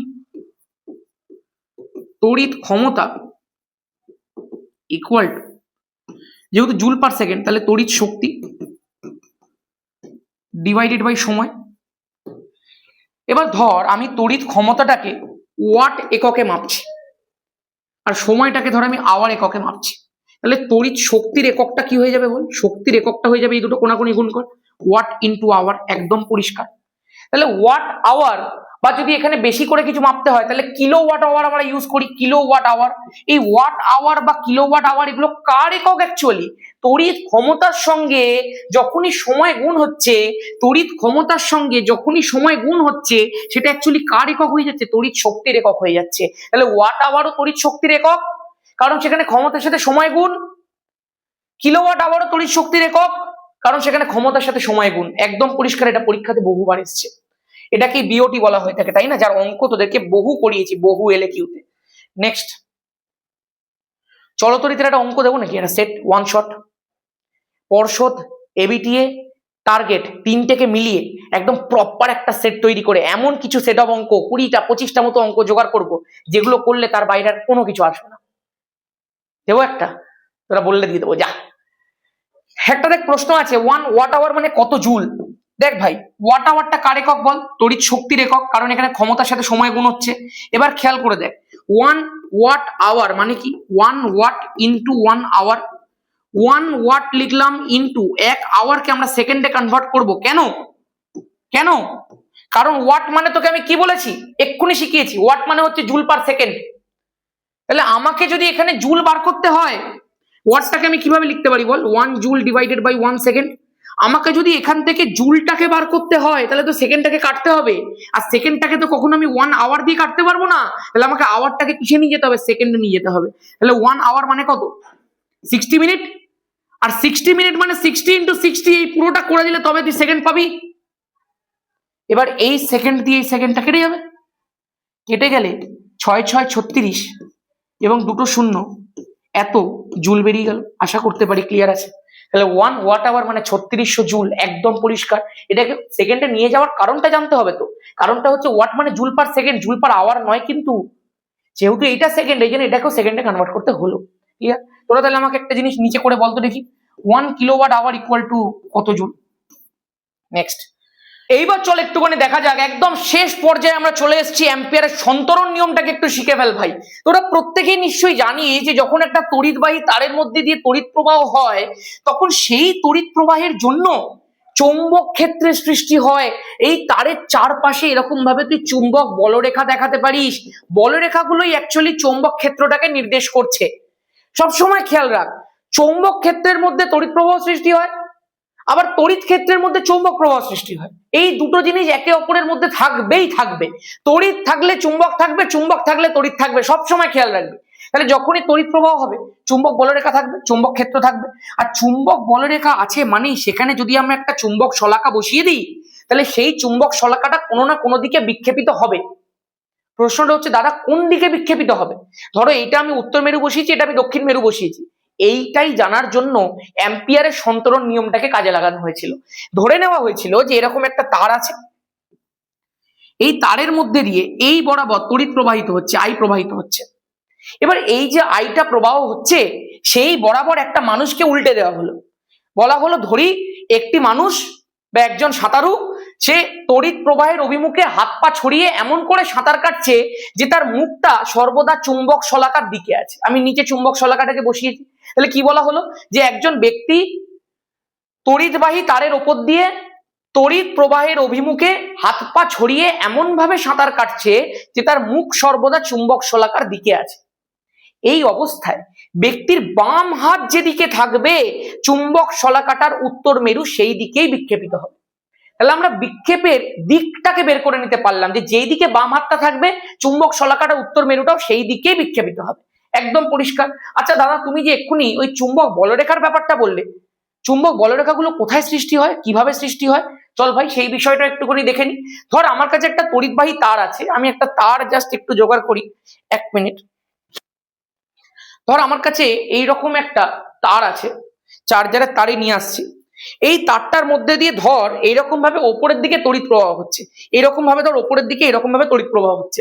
তাহলে যেই দিক বরাবর তড়িৎটা প্রবাহিত হচ্ছে, আমি সেই দিকে আমার আঙুলটাকে এরকম ভাবে, এই যে ডান হাতটা রাখলাম, ডান হাতের বৃদ্ধাঙ্গুষ্ঠটাকে আমি সেই দিক বরাবর এরকম ভাবে তুলে রেখে দেবো। হলো? তাহলে এই বৃদ্ধাঙ্গুষ্ঠটা কি কি নির্দেশ করছে? এই তুই সোজা হ। বৃদ্ধাঙ্গুষ্ঠটা কি নির্দেশ করছে? যেই দিকে কারেন্টটা যাচ্ছে সেইটা নির্দেশ করছে, যে এই বরাবর কারেন্টটা উপরের দিকে উঠছে। এবার কারেন্ট গেলে সেখানে কি তৈরি হবে? চুম্বক ক্ষেত্র সৃষ্টি হবে। চুম্বক ক্ষেত্রে চুম্বক বলরেখাগুলো কোন দিকে ঘুরবে? যেই দিকে আমার বাকি আঙুলগুলোর সামনের পোর্শনটা, বাকি আঙুলগুলোর অগ্রভাগ যেদিকে মুড়ছে। খেয়াল করে দেখো, আমি যখন এরকম ভাবে ধরছি, আমার আঙুলগুলোর অগ্রভাগ এই ঘুরছে, তাই না? এই গিয়ে এই পেছন দিক থেকে ঘোরা নির্দেশ করছে। তাহলে স্বাভাবিকভাবে আমি যখন ধরছি এইরকম ভাবে, আমার আঙুলগুলো দেখো কোন দিকে নির্দেশ করছে, যে এই ঘুরছে। তার মানে বলরেখাগুলো এই ঘুরবে, মানে এই বরাবর ঘুরবে। একদম ক্লিয়ার আছে? অ্যান্টি ক্লকওয়াইজ ঘুরবে। পরিষ্কার প্রত্যেকের কাছে? তাহলে চুম্বক বলরেখা কোন দিকে ঘুরবে সেটাই নির্দেশ করে দক্ষিণ হস্ত মুষ্টি নিয়ম। নেক্সট কি আছে? ফ্লেমিং এর বাম হস্ত ভার্সেস ডান হস্ত নিয়ম। এখানে কি হয়? বাম হস্ত ডান হস্তের মধ্যে একটাই পার্থক্য, নোটেশনস গুলো সব সেম, জানিস তো? এইটাকে বলা হয় চৌম্বক ক্ষেত্র, এইটাকেও বলা হয় চৌম্বক ক্ষেত্র, দুটো জায়গাতেই। এইটাকে বলা হয় তড়িৎ প্রবাহ, এখানেও এটাকে বলা হয় তড়িৎ প্রবাহ। এখানেও এটাকে বলা হয় পরিবাহীর গতি, এখানেও এটাকে বলা হয় পরিবাহীর গতি। মানে তিনটে জিনিস একেবারে সেম। এইটা চৌম্বক ক্ষেত্র, এইটা তড়িৎ প্রবাহ, এইটা পরিবাহীর গতি, রাইট? দুটো ক্ষেত্রেই তোকে প্রথমে বলতে হবে বাম হাত ডান হাত, তর্জনী মধ্যমা বৃদ্ধাঙ্গুষ্ঠ, তর্জনী মধ্যমা বৃদ্ধাঙ্গুষ্ঠ, তিনটেকে পরস্পরের সমকোণে রেখে প্রসারিত করা হলো। দুটো জায়গাতেই সেম জিনিস বলবো। বাম হাতের ক্ষেত্রে বলবো প্রসারিত করলে যদি তর্জনী চৌম্বক ক্ষেত্রের অভিমুখ, মধ্যমা তড়িৎ প্রবাহের অভিমুখ নির্দেশ করে, মানে এই দুটো যদি আমি জানি তাহলে বৃদ্ধাঙ্গুষ্ঠ পরিবাহীর গতির অভিমুখ নির্দেশ করবে। তাহলে এই দুটো জানি, তাহলে এইটা কি নির্দেশ করবে আমি সেইটা বললাম। এখানে কি হবে, এখানে আমরা বলবো ডান হাতের তিনটেকে প্রসারিত করলে যদি তর্জনী চৌম্বক ক্ষেত্রের অভিমুখ এবং বৃদ্ধাঙ্গুষ্ঠ পরিবাহীর গতির অভিমুখ নির্দেশ করে, তাহলে মধ্যমা তড়িৎ প্রবাহের অভিমুখ নির্দেশ করবে। মানে এখানে আমরা এই দুটো জানি, আমাদেরকে এইটা বার করতে হবে। আর এখানে আমরা এই দুটো জানি, আমাদেরকে বৃদ্ধাঙ্গুষ্ঠ বার করতে হবে। এখানে তর্জনী জানি, বৃদ্ধাঙ্গুষ্ঠ জানি, মধ্যমা বার করতে হবে। এখানে তর্জনী জানি, মধ্যমা জানি, বৃদ্ধাঙ্গুষ্ঠ বার করতে হবে। ক্লিয়ার আছে? ক্লিয়ার আছে? ক্লিয়ার আছে। চলো, তোরা প্রত্যেকেই জানিস ফ্লেমিং এর বাম হস্ত নিয়ম মোটরের নিয়ম নামে পরিচিত, আর ডান হস্ত নিয়ম জেনারেটর বা ডায়নামোর নিয়ম নামে পরিচিত। ঠিক আছে, এইবার তোদের প্রত্যেককে যদি বার্লোর চক্রের বিষয়টা জিজ্ঞাসা করা হয়, তুইও জানিস বার্লোর চক্র ফ্লেমিং এর বাম হস্ত নিয়ম অনুযায়ী ঘোরে, এবং এখান থেকে একটা জিনিস জিজ্ঞাসা করা যেতে পারে বার্লোর চক্রের ঘূর্ণন নিয়ন্ত্রণকারী বিষয়। বুঝতেই পারছিস, ক্ষেত্র চুম্বকের শক্তি বাড়িয়ে দিলে, তড়িৎ প্রবাহ মাত্রা বাড়িয়ে দিলে বার্লোর চক্রের ঘূর্ণন বাড়বে। একটাকে স্থির রেখে আরেকটার অভিমুখ যদি আমি বদলে দিই, তাহলে প্রবাহটা উল্টো হয়ে যাবে। এইটাকে স্থির রেখে এটাকে ঘুরিয়ে দিলেও প্রবাহ উল্টো হয়ে যাবে, এইটাকে স্থির রেখে এটাকে ঘুরিয়ে দিলেও প্রবাহ উল্টো হয়ে যাবে। কিন্তু যদি দুটোকে আমি একসাথে ঘুরিয়ে দিই, দুটোকে যদি অভিমুখ একসাথে রূপান্তরিত একসাথে পরিবর্তিত করে দিই, তাহলে যেদিকে চক্র ঘুরছিল সেদিকেই ঘুরবে। তোরা এগুলো নতুন করে তোদেরকে শেখানোর কিছু নেই। মোটরের শক্তি কি করে বাড়াবো? আর্মেচারের পাক সংখ্যা বাড়িয়ে, ক্ষেত্র চুম্বকের শক্তি বাড়িয়ে, অথবা তড়িৎ প্রবাহ মাত্রা বাড়িয়ে। ঠিক আছে, আর কি আছে দাদা? মোটর ভার্সেস ডায়নামো বহুবার তোদেরকে শিখিয়েছি, এবার তো তোরা লিখবি এগুলো। মোটরের মধ্যে তড়িৎ শক্তিটা যান্ত্রিক শক্তিতে রূপান্তরিত হয়, ডায়নামোতে যান্ত্রিক শক্তিটা তড়িৎ শক্তিতে রূপান্তরিত হয়। মোটরের ক্ষেত্রে আর্মেচারের ঘূর্ণনের অভিমুখটা ফ্লেমিং এর বাম হস্ত নিয়ম অনুযায়ী পাওয়া যায়, এখানে তড়িৎচালক বলের অভিমুখটা ফ্লেমিং এর ডান হস্ত নিয়ম অনুযায়ী পাওয়া যায়। একদম পরিমাপ, একদম পারফেক্ট পরিমাপ করে নিতে পারি সবকিছু এখন তোরা। লাস্ট এন্ড ফাইনাল, ফ্যারাডের সূত্র, লেঞ্জের সূত্র, তড়িৎ চুম্বকীয় আবেশ। এই বিষয়টা কিন্তু খুব ভালো করে এবার একটুখানি শিখে নে। এইটাকেই বলার জন্য আমি মেনলি এই জায়গাটার মধ্যে এসেছি। লাস্টে আমি এই জন্য এটাকে রেখেছি, বিকজ আমি এইটাকে একটু ভালো করে বলতে চাইছি তোদেরকে। এটা পরীক্ষার জন্য খুব ইম্পর্টেন্ট কিন্তু ভাই। ফ্যারাডের দুটো সূত্র আছে, লেঞ্জের একটা সূত্র আছে। ফ্যারাডের সূত্রটাকে অর্ধেক ছেলেমেয়ে বোঝেই না। কি বলতে চাই জানিস? বলতে চায়, ধর এরকম একটা কুণ্ডলী আছে, কুণ্ডলীটার সামনে ধর আমি একটা চুম্বক রেখে দিয়েছি। এবার যখনই আমি চুম্বক রাখবো, সেই চুম্বক থেকে বেরোবে চুম্বক বলরেখা। সব সময় চুম্বক থেকে চুম্বক বলরেখা রাখলেই বেরোবে। ধরে আমি এখানটায় বললাম নর্থ পোল আছে, এখানটা ধরে আমি বললাম সাউথ পোল আছে, তাহলে স্বাভাবিকভাবে চুম্বকটা থেকে চুম্বক বলরেখা বেরোচ্ছে। আমি ধর এই জায়গাটাতে এটাকে রেখে দিয়েছি, কিছুটা কুণ্ডলীর মধ্যে দিয়ে চুম্বক বলরেখা ঢুকছে, একদম পরিষ্কার, কিছুই হবে না। এই মুহূর্তে যখন দাঁড়িয়ে থাকবো কিচ্ছু হবে না। এইবার সমস্যাটা শুরু হবে এই জায়গা থেকে। যদি ধর আমি এই চুম্বকটাকে কুণ্ডলীর দিকে একটুখানি এগিয়ে নিয়ে যাই, বা কুণ্ডলী থেকে একটুখানি বাইরের দিকে বার করি, যেরকম ছিল সেটার যদি আমি পরিবর্তন ঘটাই, তাহলে সেই কুণ্ডলীটার মধ্যে দিয়ে যে পরিমাণ চৌম্বক প্রবাহ যাচ্ছিল, যে পরিমাণ ম্যাগনেটিক ফ্লাক্স যাচ্ছিল, তার পরিবর্তনটা ঘটবে কি ঘটবে না? আগে এতটা যাচ্ছে, যদি আমি এটাকে সামনে বাড়িয়ে দিই তাহলে বেশি বেশি যাবে, যদি আমি দূরে নিয়ে চলে যাই তাহলে কম কম যাবে। মানে কুণ্ডলীর মধ্যে দিয়ে অতিক্রান্ত চৌম্বক প্রবাহের আমি পরিবর্তন ঘটাচ্ছি। যখনই আমি কুণ্ডলীর মধ্যে দিয়ে অতিক্রান্ত চৌম্বক প্রবাহ, মানে এই যে জিনিসগুলো আছে, তার পরিবর্তন ঘটাবো, তখনই কুণ্ডলীর মধ্যে একটা তড়িৎচালক বল সৃষ্টি হবে। ওটা তুই বাড়ালেও সৃষ্টি হবে, কমালেও সৃষ্টি হবে, ভেতরে নিয়ে গেলেও সৃষ্টি হবে, দূরে নিয়ে গেলেও সৃষ্টি হবে। এবং এই যে তড়িৎচালক বলটা সৃষ্টি হলো, সেটা ততক্ষণ স্থায়ী হবে যতক্ষণ চৌম্বক প্রবাহটার পরিবর্তনটা ঘটছে। এবং তোরা জানিস তড়িৎচালক বলটাই তড়িৎ প্রবাহ সৃষ্টির জন্য দায়ী, আর তড়িৎ প্রবাহটাই বাল্ব জ্বালানোর জন্য দায়ী। এইসব দেখাবো তোকে, এক্সপেরিমেন্টালি দেখাবো এক্ষুনি। আরেকটা কি? আরেকটা হচ্ছে এই বর্তনীর মধ্যে দিয়ে চৌম্বক প্রবাহ পরিবর্তনের হার আর তড়িৎচালক বল সৃষ্টি, এই দুটো সমানুপাতিক। ওই জন্য দেখবি লেখা হয় প্রথম ফর্মুলাটা এরকম ভাবে, যে কুণ্ডলীর মধ্যে দিয়ে অতিক্রান্ত চৌম্বক প্রবাহের পরিবর্তন ঘটলে কুণ্ডলীতে একটি তড়িৎচালক বল আবিষ্ট হয়। যতক্ষণ চৌম্বক প্রবাহের পরিবর্তন ঘটে, আবিষ্ট তড়িৎচালক বল ততক্ষণই স্থায়ী হয়। আর দ্বিতীয় ফর্মুলাতে লেখা হয় আবিষ্ট তড়িৎচালক বলের মান কুণ্ডলীর মধ্যে দিয়ে অতিক্রান্ত চৌম্বক প্রবাহের পরিবর্তনের হারের সাথে সমানুপাতিক। মানে যত তাড়াতাড়ি চৌম্বক প্রবাহের পরিবর্তন ঘটবে, তড়িৎচালক বল তত বাড়তে থাকবে। এবার এই পুরো জিনিসটাকে দাদা বুঝবো কি করে বা দেখবো কি করে প্র্যাকটিক্যালি? আমি তোকে দেখাচ্ছি, দেখ। ধর এইটা ফ্যারাডের সূত্রের আমি পুরো ব্যবস্থাটা করেছি। এখানটা ধর আমি তোকে ফিল্ড লাইন্স গুলো দেখাচ্ছি। ধর একটা চুম্বক আছে, ধর আমি এই একটা জায়গার মধ্যে পুরো বিষয়টাকে ফিক্স করে দিয়েছি। এই কুণ্ডলিটার মধ্যে দিয়ে চৌম্বক প্রবাহ অতিক্রান্ত হচ্ছে, তুই দেখতে পাচ্ছিস এখান দিয়ে ফিল্ড লাইন্স গুলো যাচ্ছে। আমি জাস্ট একবার দেখি দেখা যাচ্ছে তো প্রপারলি বিষয়টা? একদম সলিড দেখা যাচ্ছে ভাই। তাহলে কুণ্ডলিটার মধ্যে দিয়ে চৌম্বক প্রবাহ গুলো যাচ্ছে। এইবার আমি এখানটা এই একটা বাল্ব লাগিয়ে রেখে দিয়েছি। কিসের জন্য বাল্বটা লাগিয়েছি? দেখার জন্য যে তড়িৎ প্রবাহ সৃষ্টি হচ্ছে কি হচ্ছে না। আমি কি করছি, এই চুম্বকটাকে কুণ্ডলীর দিকে একটুখানি এগিয়ে নিয়ে আসি। তোরা কোন দিকে খেয়াল করবি? তোরা বাল্বের দিকে খেয়াল করবি। যখনই কুণ্ডলীর দিকে এগিয়ে নিয়ে যাচ্ছি, কুণ্ডলীর মধ্যে দিয়ে অতিক্রান্ত চৌম্বক প্রবাহের পরিবর্তন ঘটছে ঘটছে ঘটছে। যখনই অতিক্রান্ত চুম্বক প্রবাহের পরিবর্তন ঘটছে, দেখ আগে এই জায়গাতে ছিল ফিক্স, আমি যখনই চৌম্বক প্রবাহের পরিবর্তন ঘটাচ্ছি, কুণ্ডলীর মধ্যে একটা তড়িৎচালক বল সৃষ্টি হচ্ছে, এবং সেই তড়িৎচালক বলের জন্যই কুণ্ডলীর মধ্যে তড়িৎ প্রবাহের সৃষ্টি হচ্ছে, আর সেই জন্যই কুণ্ডলীর মধ্যে অবস্থিত বাল্বটা জ্বলছে। দেখ, যখনই কুণ্ডলীর মধ্যে দিয়ে অতিক্রান্ত চৌম্বক প্রবাহের পরিবর্তন ঘটাচ্ছি, সেটা বেশি করলেও জ্বলছে, কম করলেও জ্বলছে। মানে কুণ্ডলীর মধ্যে দিয়ে চৌম্বক প্রবাহ বাড়িয়ে দিলেও জ্বলছে, কমিয়ে দিলেও জ্বলছে।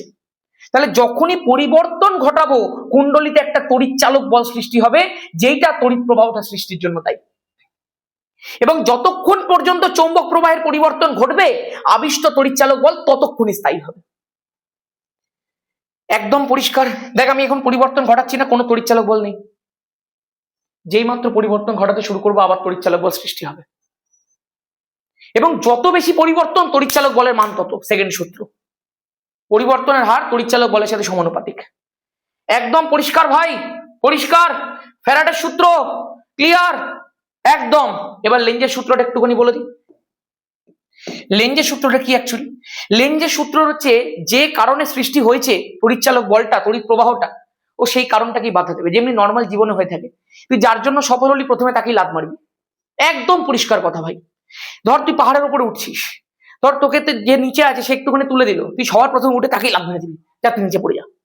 মানুষের স্বভাব এটা। এর থেকে কুকুররা অনেক ভালো হয়, বিশ্বাস কর। তুই কুকুরদের একদিন খাওয়াবি, ও বারবার তোর পেছনে আসবে। তুই মানুষদেরকে একবার সুযোগ দিবি, ও তোকে লাত মেরে দিয়ে পালিয়ে যাবে। কথাটা শুনতে খারাপ লাগে, বাট এটা বাস্তব। তোরই কম্পিটিটর তোর পাশে বসে থাকা ছেলেটা বা মেয়েটা, ও তোকে কিন্তু জায়গা কোনোদিনই দেবে না। হয়তো এখন তোর সাথে খেলছে, আমি কোনোদিন শত্রুতা লাগাচ্ছি না, আমি তোকে বাস্তব কথাটা বলছি।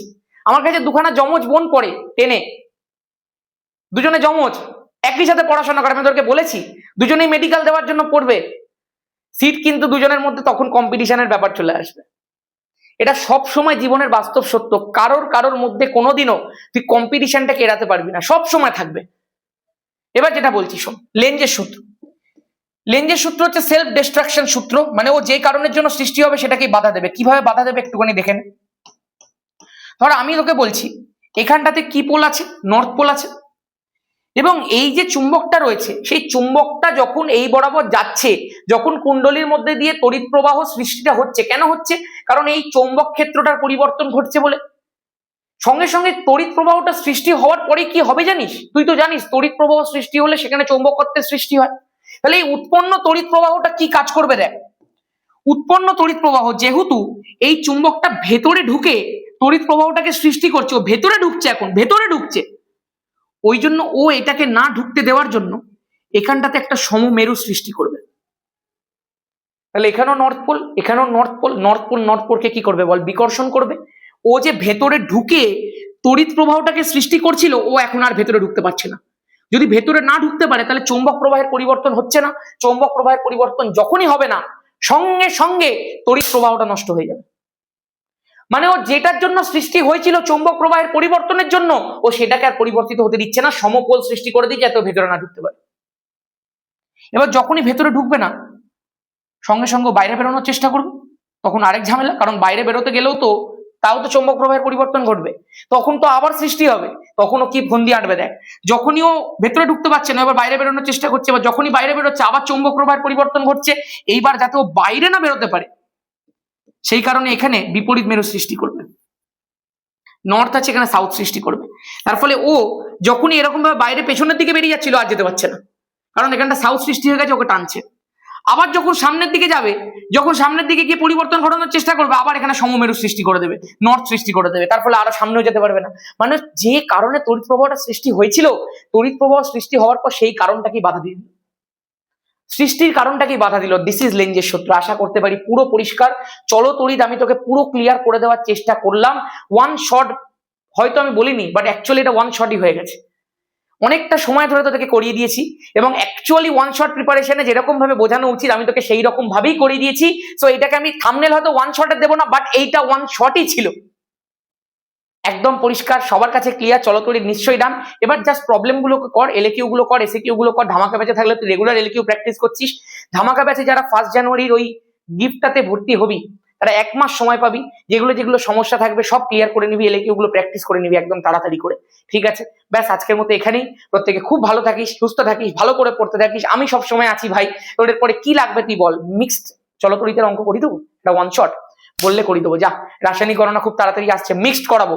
একটা পেপার নয় ভাই, পর্ষদ, ABTA, WBTA, WBH a target পুরো ঘেটে টপ টপ অঙ্কগুলোকে বার করে 3টে সেটে ভাগ করব। Set 1, set 2, set 3। সেট 1 এ একদম পাতি বেস তৈরি করব, সেট 2 একটু মডারেট, সেট 3 একটু ডিফিকাল্ট। কি কি অঙ্ক আসে করিয়ে দিয়ে পুরো বের করে দেবো একদম, ঝাঁঝা হয়ে যাবে ভাই। আজকের মতো এখানেই। পর্ষদের কি সলিউশন লাগবে সব বলিস। মিক্স সেট খুব তাড়াতাড়ি আসছে। টাটা, জয় ধামাকা।